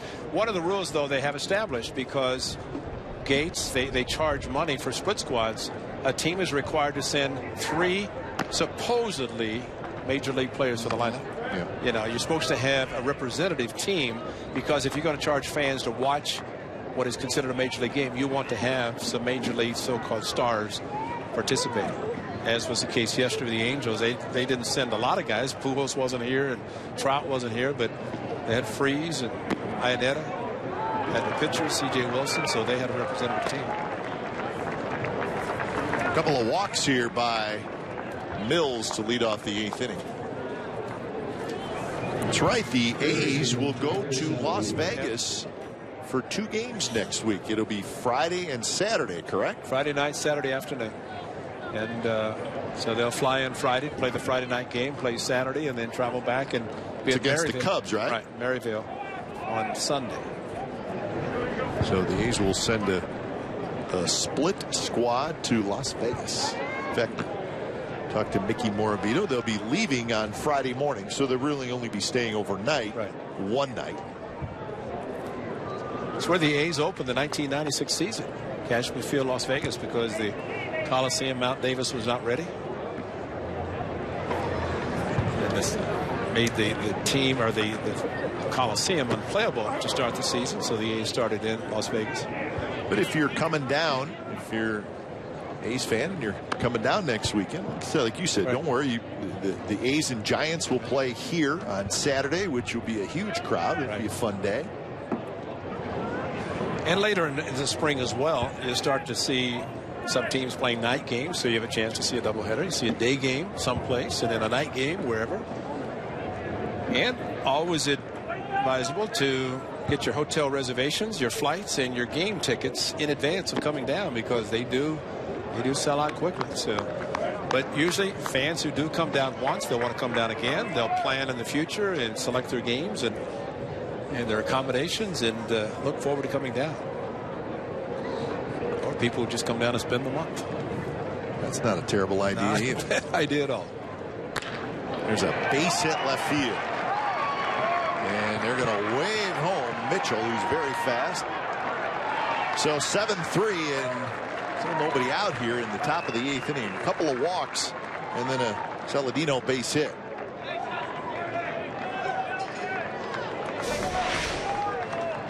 Well, the runner at second actually hesitated because the line drive show his speed, stops, and then with a base hit in the outfield continues to run. And the outfielder's arm strengths usually early part of spring not that great anyway, but that was going to be easily a run. So pitching change in Mesa, run in for the White Sox. They lead 7-3.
Spring telecast will be Thursday, April 2nd, and it'll be back in the Bay Area. It'll be the A's and the Giants.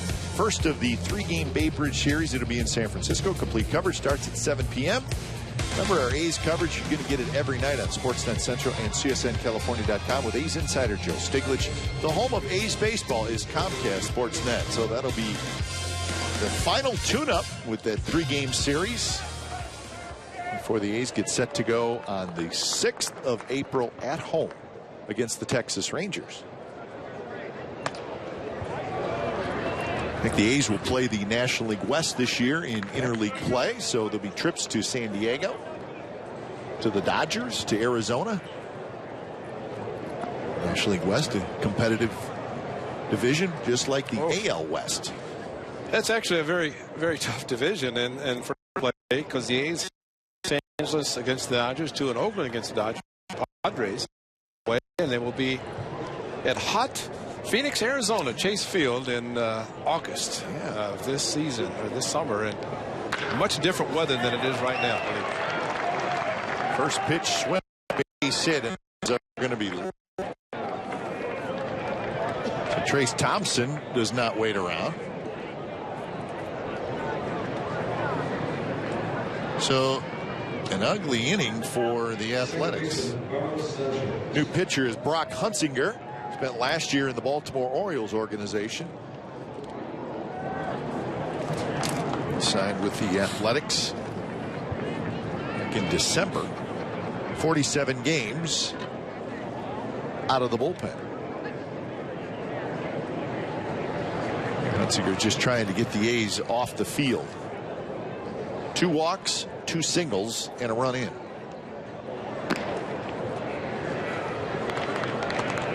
Now this is Carlos Sanchez, second baseman. Did a good job with all the changes, partner. That's admirable. It's the mini battle in a spring training game. Well, look at it this way. Our next telecast, as you mentioned, Bay Bridge Series, it'll be totally different. It'll be a little better. The scorecard will be nice. You don't have to worry about messing it up. And plus, the first game of that 3-game series, it's the first night game, and that's right. The managers usually, they're not afraid to play a guy the whole game. A little flare, and that's going to drop, and it's going to bring home 1. It's going to bring home 2, and there's still nobody out. So Sanchez just kind of reached for it and blooped one into center field.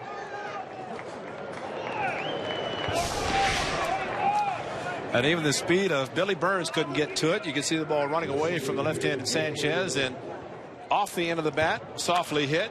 But considering how far Burns had to play, how deep he had to play, no chance for him to get to it.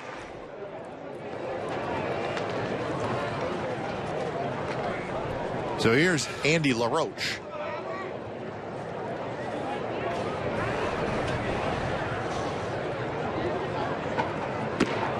Well, the American League West with the A's and their stretch of postseason appearances. The Angels last year, the best record in baseball in the regular season. The Mariners with their additions and really not losing a lot of people. See if there's an infield fly. There's not, but the catch is made. A lot of people like the Mariners. The Astros made a lot of changes. I think they will be better. And the Rangers, of course, the Darvish thing is going to hurt them, but there's still talent there. I think it's going to be a really, really interesting division. And I think the Angels are dealing with the Josh Hamilton situation. I think the question is, and this isn't, I'm not criticizing Josh Hamilton. He has going through a tough time, but I mean, he struggled on the field last year. Probably had some injuries that he was dealing with, but the bottom line, in a big contract, he's not really, unfortunately for the Angels and for Josh Hamilton, he's not put up the numbers that he did in his MVP season or seasons with the Rangers. So I guess the point is on the, and we're talking about on the field. I mean, right. We don't know how much time Hamilton's going to miss. But you wonder how much is it going to really hurt a really good offensive team if Hamilton's not out there for a while. So they picked up Matt Joyce, left-handed hitting outfielder from the Rays. He's going to get a lot of playing time.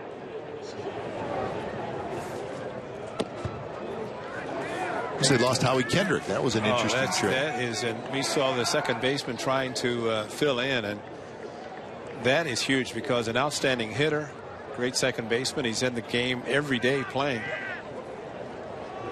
He was traded to the Dodgers. Yeah, Kendrick always a tough out. They got a young pitcher from the Marlins, Andrew Haney, who I think has a chance to be very, very good. Remember, he pitched against the A's when he was with the Marlins. High draft pick. But yeah, Howie Kendrick, I would think he would be missed. But it's still a very, very good lineup. that the Angels will send out there. The thing about the Astros, while the Astros and Jeff Luhnow, their general manager, Reed Ryan, their president, probably don't anticipate winning the division, but they are up and coming. They're not going to be the laughingstock of the American League West, and I don't think teams will ever think about just going in, or whether they're playing the Astros at home or away, that it's going to be a cakewalk, because they have added some very, very good players. One, Luke Gregerson, the A's reliever, is now with them. And Pat Neshek had a great year with the Cardinals, signed with the Astros in a long-term deal. So they strengthened their bullpen, which is an area that they probably needed to strengthen.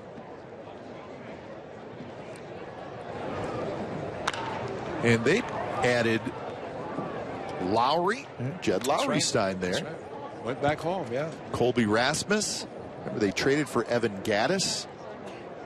So it is good. I mean, it's a team that, if you're not careful, they could do some damage to you. They got Hank Conger from the Angels, and they got a new manager, A.J. Hinch, yeah. His second tour after the Diamondbacks, went to the Padres to go back in the front office, and now managing again. So we'll see the Astros, and they will indeed be interesting. And they also have sort of a group of very talented minor leaguers that are inching closer to the big leagues as well. And you're going to start seeing them in the next couple years. Former Athletic Chris Carter had a monster season, hitting home runs, chip shots, and into the park.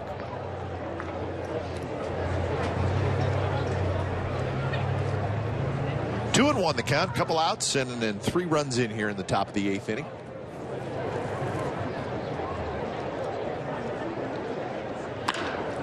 I just think the Rangers, even though Yu Darvish may be out for the season, they just don't feel that they're going to have as many injuries as they had. Prince Fielder missed most of the season. And Derek Holland was out all season, another left-handed pitcher who is back. Yu Darvish, we saw that young man with a right-handed glove throwing left-handed. I saw a video of Yu Darvish, because of a right elbow possible Tommy John surgery. He was wearing a left-handed glove in the outfield. So it was on his right hand. Then any throwing was going to be done with his left hand. Rangers have a new manager. A lot of changes, as is typical in the offseason for all clubs to change personnel. See where the Rangers had 7 players miss more than 100 games last year. That's amazing. It was as bad of a injury situation as really we've seen in many, many years for one single team. High in the air, never an easy play with the Arizona Sunshine. And that'll do it. So 3 hits, couple of walks, and 3 runs for the White Sox. 9-3 as we go to the bottom of the 8th.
Season of trades. The A's 9 trades, 27 different players. They had a couple free agent signings, and these are the most notable of the new A's. Of course, we talked to Butler, we talked to Zobrist.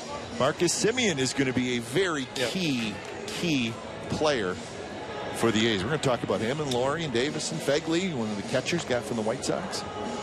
So what do you think, Ray? It's going to be a different group, obviously, and obviously it is all the new players, but I'm saying just the offense is going to be a little bit different, and you're going to see some young guys in this rotation after Gray and Kazmir. I think Billy Beane, the A's general manager, who was involved with those trades and acquisitions and players departing, said it best. He said, I am too old to take 5 or 6 years to rebuild a club. I want to win right now. And I think looking at those players, while they are different, and I think fans in general have to get used to the idea that players, unfortunately, like they did prior to '76 when free agency came into vogue, that players stayed with one organization. They had one team. But that has changed over time. So if you're lucky to have 10 or 12 players per team that stays with the team each year, you're probably lucky. Yeah. Because it's such a turnover of major league players. Or you spent a lot of money keeping those guys. Well, and that usually is required to do that. Exactly. But I think the list that we just showed, while they are new names, they're not names that have not been in Major League Baseball. You have veteran guys. I mean, Zobrist is 5 on 6th year. Butler's been around. All these guys have been around, just to name a couple off the top of the head. But they're new names to the A's in green and gold. But I think the fans are going to enjoy the players and their production as they have over the past years. Burns is retired now. We talked a lot about the rotation, the fact that some of those names on that list are candidates for the rotation. Drew Pomeranz is a candidate as well, and he started this game. His versatility, but I think could be very, very well suited for the rotation. And the more he builds up with the fact that he is starting, it looks like in spring training, to be a starting pitcher. He's in that capacity. I think it's going to be well for him to build up his arm strength, so when he goes into the season, he's prepared to pitch in the rotation and can go 6+ innings, as opposed to the rotation this past year. When he came in late, he had to build up and could only pitch 5 innings. Well, I think Steve Scarsone, the AAA manager, is going to have a couple pretty good young pitchers in his rotation, because that's right. You know, the Kendall Gravemans and Chris Bassett and Jesse Hahn, these youngsters are all probably ready to pitch at the big league level, but they're not all going to be in the rotation. There's not enough room. Jesse Chavez did such a nice job last year, so I mean, I think he's a leading candidate to grab one of those 3 spots. Well, you talking earlier about a long man, long reliever. Jesse Chavez had been that, but he did such a great job the first half last year in the rotation, as Bob Melvin alluded to. Bob Melvin said it best. He had a great first half last year. He never got the chance to see how much farther he could go, but he did a great job in the first half, and then went back to bullpen. But he put on weight, 10 pounds, and for Jesse Chavez, that's like 100 for you and me, because it's hard for him to put on weight. But Bob Melvin is always a tough time of the year, because a manager has to be, as they call him, the Grim Reaper, to tell players when they're being sent out or sent down, and it makes it tough. But trying to get down to 25 best players, pitchers and position players, to start the season, and that's the job of the manager, the coaching staff, general manager, assistant general manager, and everybody in baseball operations to make that final determination. Barry Zito in the mix, the non-roster invite, and I believe he's going to pitch on Tuesday again. So, I mean, you know, he's in this mix. So it'll have to get sorted out, and 3 guys will be added to Sonny Gray and Scott Kazmir to round out this rotation. It's just a matter of who they will be. And those 2 players, those 2 pitchers, will pitch this coming week on the 10th and the 12th. So trying to give Kazmir and Sonny Gray a little bit extra time. They will get plenty of innings in before the start of the season. Here's the nice young man, Mark Canha, who's Rule 5, but he is a strong young man.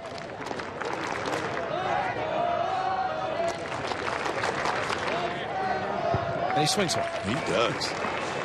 And I think most of our terrific A's fans know the Rule 5 situation, but if they don't, it's just If Mark Canha does not stay with the major league team, the Athletics, the entire year, he has to be offered back to the team that the A's grabbed him from in the Rule 5 draft. So Mark Canha is either going to be in the big leagues with the A's or offered back. Now he could be, they could make a trade and settle it that way, but Canha's got a very good chance to be on the opening night roster, and he also has a chance to get some playing time. So we'll see if that happens. So we look at Mark Canha, the Cal grad. 9-3 as we head to the ninth.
It's 9-3, the White Sox lead. Spring training baseball from what they like to call the Valley of the Sun. We're in Mesa, Arizona. A nice crowd today, not quite a sellout. There's a few empty chairs down the right field line. One thing we should also offer about spring training, Cactus League games or Grapefruit League games, they have some length to them. Yeah, sometimes, yeah. Yesterday's game against the Angels, the first 7 innings took 2 hours. The game lasted over 3 hours and 20 minutes. It was amazing, but those things happen, and the pace of the game, the speed of the game, the time of the game, it's all different. So the clock is running, but the fans are enjoying it because fans stick around. It's amazing how many continue to last right to the end. They figure they come down and join the Valley of the Sun and watching some baseball. Seeing a lot of players that are going to see in the future. And if you are sitting in the sun for the entire game, I hope you have some suntan lotion. Right. Now, Bob Melvin's happy right now because the A's dugout is, and where they're sitting, the manager and coaches, is in the shade. He said the sun is so bad into the A's dugout, he has to move around to get out of the sun because it is, you sit in it for 3 hours. Where you're looking or the sun's beating on you, it's time to move. So he's in the shade now, which is fine. Yeah, he said, I'm out of here. I'm going to go in the dugout.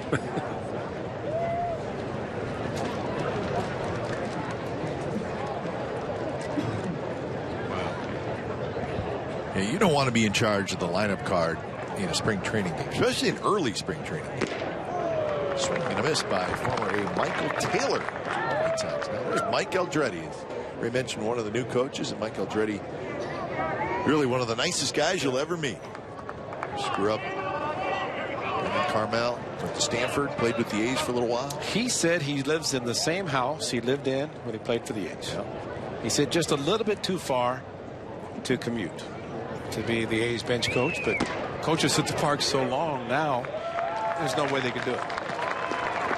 Taylor strikes out. I was talking to Mike today, and like I said, grew up in the Carmel area, but he's got 2 boys and a girl, and I remember when they were 3 years old, but now they're in college, out of college, and they're all in the Bay Area or in and around the Bay Area. So he said, I spend more time with my kids, which is great. So he's excited about that. Well, Mike Aldrete, even though he was a member of the A's as a player, had been with the Cardinals as a bench coach, and started out as an assistant hitting coach, went to the bench coach.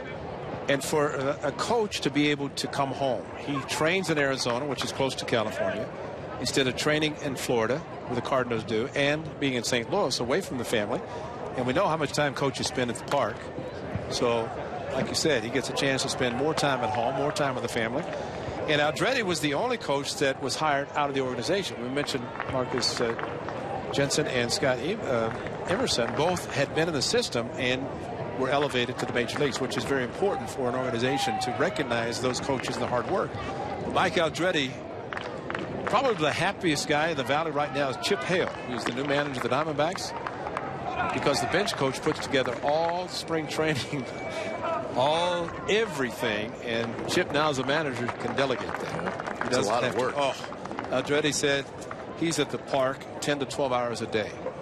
He will prepare for tomorrow after this game is over. He come out early. Bob Melvin said he's up 4:30 in the morning, coming out to get everything ready. Well, we certainly wish Chip Hale the best of luck. Skippering the D-backs.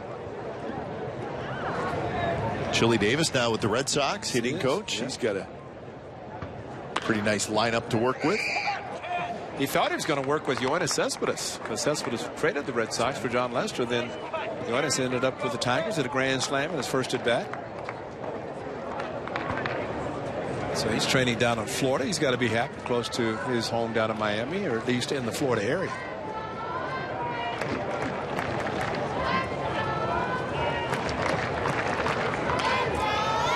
Okay, your friend and my friend and baseball's friend, and I want to send out a big hello to Lon Simmons back in the Bay Area. And Lon, of course, many years broadcasting for the A's, and we love that guy. Oh, he is the best. He is the best. And Lon, of course, the best time for Lon Simmons is baseball. And I read recently where he supposedly called SF Gate and said, you need some more articles, So, I want to talk. Yeah, I want to talk baseball. Yeah, but Lon's a great man, and still has a wonderful voice, and just a wonderful, wonderful man. The most giving individual I think anybody's ever known. And Lon introduced me to Major League Baseball play-by-play right here, well, in Arizona, when he said, "Take it," and he left the booth. So that was the great, wonderful Lon Simmons. He was the voice of God and Roy Steele, PA announcer, now Dick Callahan, and of course Lon Simmons with the great voice. Yeah, those days you had Bill and Lon and Roy Steele. You didn't want to talk. You get embarrassed with those voices. I sat between them and I didn't say anything. I just listened. Those pipes will embarrass you. Oh yeah. Back-to-back strikeouts for Bobby Wall. Right over the top, and a good high fastball. When you get the fastball up in that zone, it's difficult to recognize. And you notice the number 97 with the New York Yankees retiring all their numbers. Even the major league players are going to be wearing 97s pretty soon, because they keep retiring every number, no single digits. After Derek Jeter's will be retired, and what would you see, 3 being retired this summer? Bernie Williams, Pettit, and Posada. How about that? So that's 20, 51, and Pettit what was his number?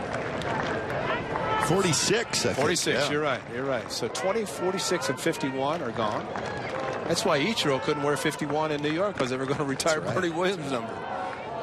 And the big unit wore 51 there, but he's going in the Hall of Fame as a Diamondback. 11 years with the Mariners, yet the big unit will go in as a Diamondback, first ever. So that means Ken Griffey Jr. next year can go in as a Mariner, be the first Mariner to go to Cooperstown. I think the Mariners would like that very much. I think so. Right field, and that is a home run for George Kataris. Remember George Kataris? Yeah. Well, he just homered against his former team, 10-3 White Sox. Well, that's his powerful swing, and he's a journeyman catcher. He's around different organizations, but that one swing he's never lost. left-handed hitting catcher, could stick around the big leagues for a long time. And he had a big home run against King Felix Hernandez in Seattle, a 3-run home run to help the A's win a game a couple of years ago, 2012. And number 44 does it again. He took Adam Dunn's number, 44, swinging like the big donkey. That was his nickname. So that's the first home run for the White Sox, their 10th run. They now have 11 hits. Great thing about spring training, if you're a fan, if your team loses, you shrug it off and say it doesn't matter. If your team wins, you say, you know what, I like the way they're playing. You know, it helps to win early. There's nothing wrong with winning. It's better than losing. There's nothing better than a post-game conversation with a fan after a spring training game, after he's had 3 or 4 cocktails. And you would think it was the World Series. One of the favorite with the dive makes the play, but no throw. Favorite memories when the Haas family owned the A's. Late Walter Haas, what a gentleman. And he'd come to spring training, and Tony La Russa was managing, and A's would lose a game. Mr. Haas would say, Tony, what about this club? Tony said, Mr. Haas, spring training, he wanted to win every game. He didn't care when it was. And of course, he ended up winning World Series. But spring training is a time to get ready. And there are teams that can win every game in spring training and do nothing in the regular season. And teams, the late Bob Welsh, unfortunately lost him last year, but he had a 27 ERA and won the Cy Young Award during the season. 27 ERA in spring training. So while it's a great time of the year in spring training, it's still getting ready for what is a long season of 162 games, and every team hopes they're playing in October. I mean, I honestly could not tell you, because I just don't remember if the A's had a good spring training last year. Yeah, I don't remember. And I'm sure there's people that do, and I don't recall if the record itself was good or not. I remember some great seasons at High Corbett Field with the Indians. Never won anything during the regular season. Couldn't flip that switch. No. And matter of fact, they haven't won since 1948. So it's the Cubs and the Indians now with a number of years without winning a World Series. Cubs 1908, the Indians 48. So it's been a long time, but have a great spring. You know, it's a nice young family of A's fans. So the count remains, or is now 2-2, 10-3 the White Sox lead. Again, the next time we will televise will be a night game in San Francisco on the April 2nd. 3 up, 3 down, and we like that shirt, and we like it even more right now because it's the 9th inning. Bit outside, 3-2. Cap, just looking out the field right now, the one thing I've not seen a lot of so far this spring is the shift. You know, just looking out, it's so abnormal to see a team on the field and not seeing 4 or 5 guys to the right side. And well, you know, I mean, would you as a team from a strategy standpoint say, you know what, let's not use shifts in spring training? Could be. It's not out of the question. So Bob Melvin's going to make a pitching change, trying to get that final out here in the top of the 9th inning. Skipper's had more walks to the mound than he's ever wanted to have during any game, much less spring training. Yeah. So pitching change in Mesa. We'll be back.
Harbaugh. That's him, folks. Good friends with A's manager Bob Melvin. And Harbaugh was here early, put the uni on, and he was having a ball. And then it was time to coach first base. Got his name on the message board. Welcome, Jim Harbaugh. Number 4, Coco Crisp number. And Bob Melvin said he's going to coach first a couple innings. He went out the whole game. Yeah. He was out all the way to the end. Saw the big comeback by the Athletics. And I asked Bob Melvin, I said, how were you able to let him leave? Because, Bob's got a little superstition that, something happens and he doesn't want to make any changes. They're asking that question to the 49ers. Well, but he said, of course, he and Jim Harbaugh have been friends for a long time. But he said he had 5 days between, I guess, where he had to start recruiting for Michigan. And evidently Jim Harbaugh said to his wife, I want to go to Arizona for 5 days. And she said, Jim, you have kids. So he picked one day, and it was yesterday. So I guess he's back home with the kids before he starts the recruiting. But, yeah, you're right. I didn't think that. He's the king of Ann Arbor. Oh. But it was strange to see him without khakis on yesterday in a uniform. But I thought maybe you just wear khakis, roll up the pant legs. And that would have worked, yeah. But so we wish him good luck at the University of Michigan. I got to believe he's going to do a great job. Well, I would think, and you know football a lot more than I do, but it seems like more college coaches become NFL coaches versus the other way around, right? Yeah, it seems like it. So we are headed finally to the bottom of the ninth. It's 10-3, the White Sox lead.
Ten 10-3, spring training baseball. Before you know it, the regular season will be underway. This is the first 2 weeks for the Athletics. They will open up at home on April 6th, Monday night.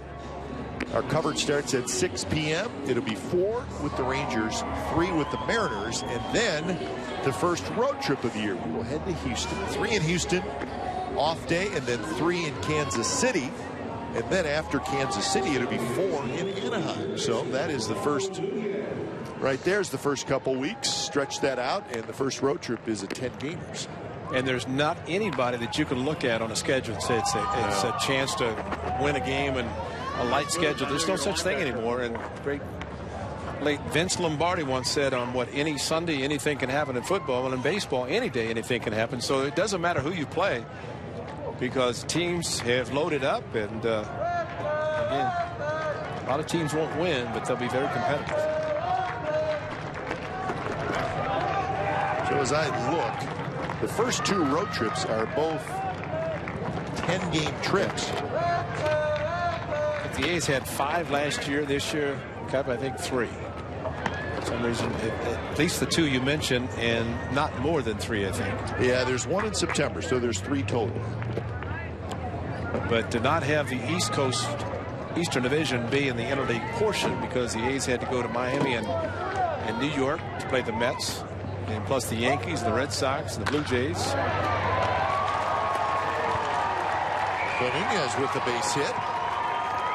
Nunez, a couple hits today. See, all these fans were here yesterday, and they saw the A's come from behind, scoring 7 in the last 3, but they have to score 7 to tie in the 9th.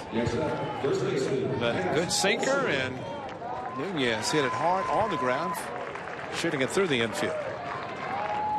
So I'm just doing a little math here, Ray. So 20 of the A's first 33 games will be on the road.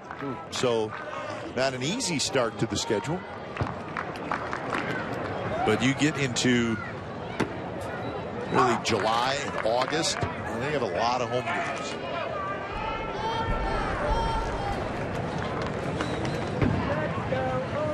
Matt Olson had a base hit in the 6th inning, a line drive to left field.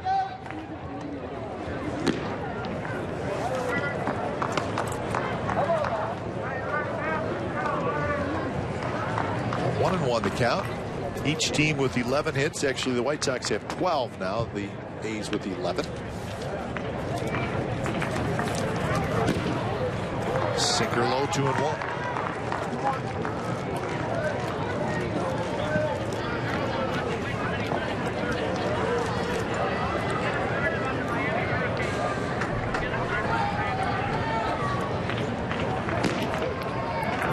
Missed again. Now 3-1.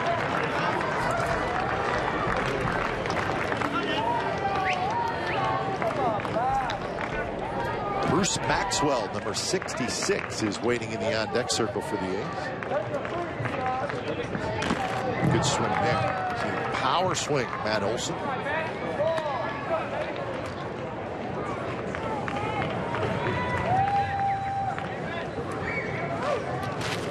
So Stockton last year for Olson, so I would guess Double-A this year. Managed by Ryan Christensen and the pitching coach of John Wasden at Midland. That'll be a nice combination. So John Wasden yesterday, Ryan Christensen today, and both looking forward to being together again. Manager and pitching coach. Spent a lot of time together. Yes, he did. And as you mentioned earlier, the pitchers and catchers are reporting in the minor league complex today and tomorrow, and they'll start up pretty soon. So there's a walk. 2 on, nobody out here in the 9th. A's get 2 grand slams in this inning. They'll have a walk-off.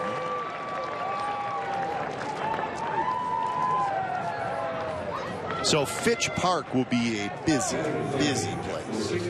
But with the size of the clubhouse and the training facility, so much better for Keith Lippman and his staff. Keith, the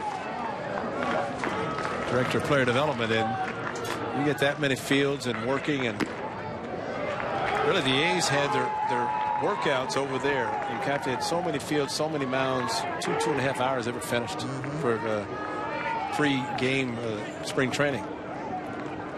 And that's what you want to do. You don't want guys standing around, and there's no standing around. They had all the fields to hit on, and coaches pitching and live batting practice and get their work in, and for some of them hit the golf course. Yeah.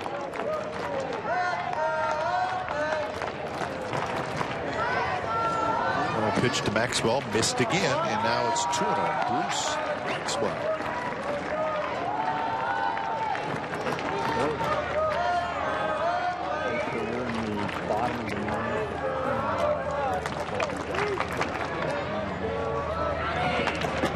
Now 3-0. Pretty patient hitters, and it's Maxwell starting to swing if he got a good pitch, but saw it was out of the strike zone and took it.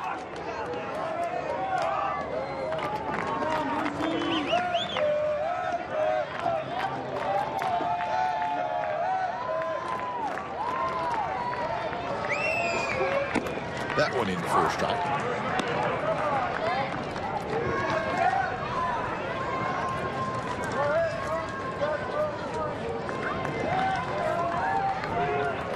So 3-1. See if Maxwell gets a pitch to hit. And he had a good rip at it. Fouls straight back up over the overhang. Maybe headed out to the parking lot. If you know the one guy we have to really commend today is the guy in the booth next to us, the name of Vince Cotroneo. He's got the game all by himself. He had David Force, assistant general manager, in for a couple of innings. John Hickey, one of the writers, and Jane Lee, another writer. But Vinny's there solo today. We wish the best for radio broadcast partner Ken Korak, who having a little knee injury. But Vinny today, you want to do some play-by-play, Vinny? You got 3.5 hours. Yeah, he's pre-game, post-game, and you got it all. But he's done a great job. There is partner Vince Cotroneo, new facial look, little mustache and goatee. I like it. Yeah, he can pull it off. But he is working extra hard today, no doubt about it. He's all... See that right there? That's fake enthusiasm. And he's got media guides and computers and saying, who are these guys? But he's a gamer. Yes, he is. But Ken Korak at home, unfortunately, had a knee injury, had a knee replacement before the 2012 season. 3 years later, he's rehabbing and a little injury. So we wish him well and hope he's able to recover quickly enough to start the season and get back on track. Yeah, we miss Ken. Yeah, it's not the same. And he's not around. So yeah, we miss Ken walking around, talking A's baseball. So we hope he's okay. Get him ready for opening night. Well, hopefully the Bay Bridge series. I think that's the goal. He's not going to be coming to Arizona, and see whether or not he's going to be able to show up at Cashman Field for the Las Vegas game next Saturday. That would be the only possibility, but if not, hopefully same Bay Bridge series. But radio voice of the A's along with Vince Cotroneo. So we wish him well. That's why I want to keep all my body parts as long as I can. You know? Can't blame you for that. As bad as it might be, and the creaking of the knees, they're still mine, and I'll take it.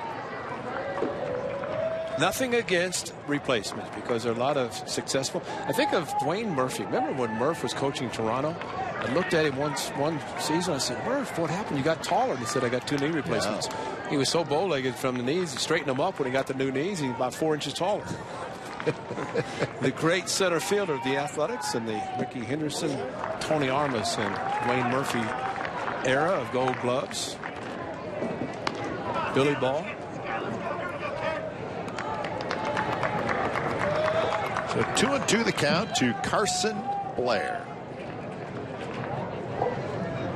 I think one of the things that every manager and pitching coach wants to see, no matter who comes in to pitch in these games, throw strikes. Yeah, no question. And that's one of the things that slows the game down more than anything, is someone that continually throws pitches out of the strike zone, falls behind, and then not able to get coordinated on catching a ball that was in play.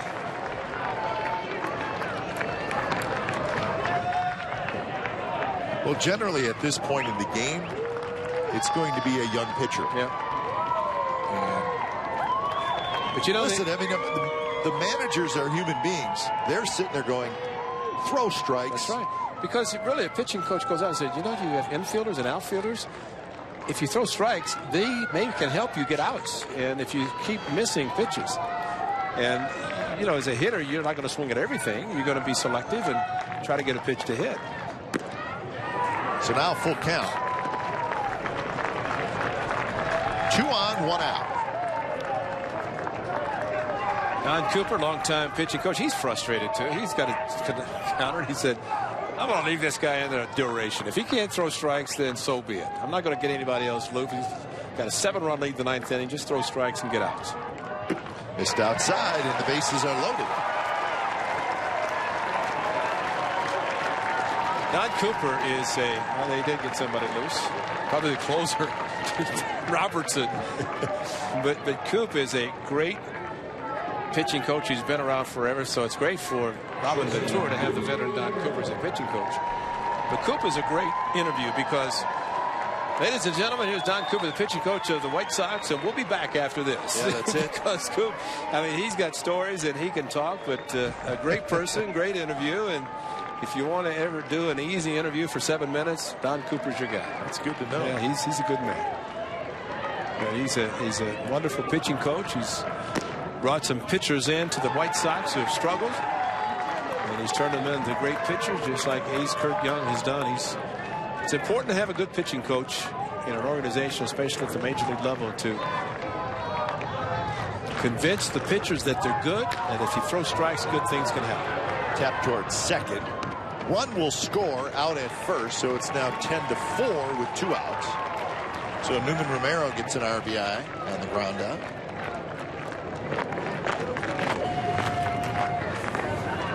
And now back to the top of the order, Alex Hassan. Well, he did throw a strike and a good sinker and got a ground ball softly, too softly to turn a double play. But at least the ball was put in play, and you can't defend a walk. You never could, never will.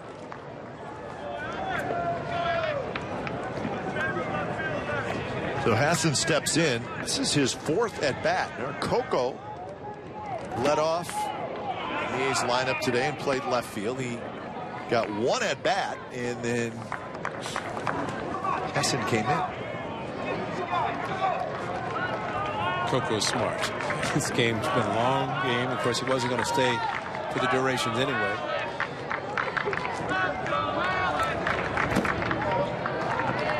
Now the count even at 1-1, so a couple of RBIs out there for Hassan.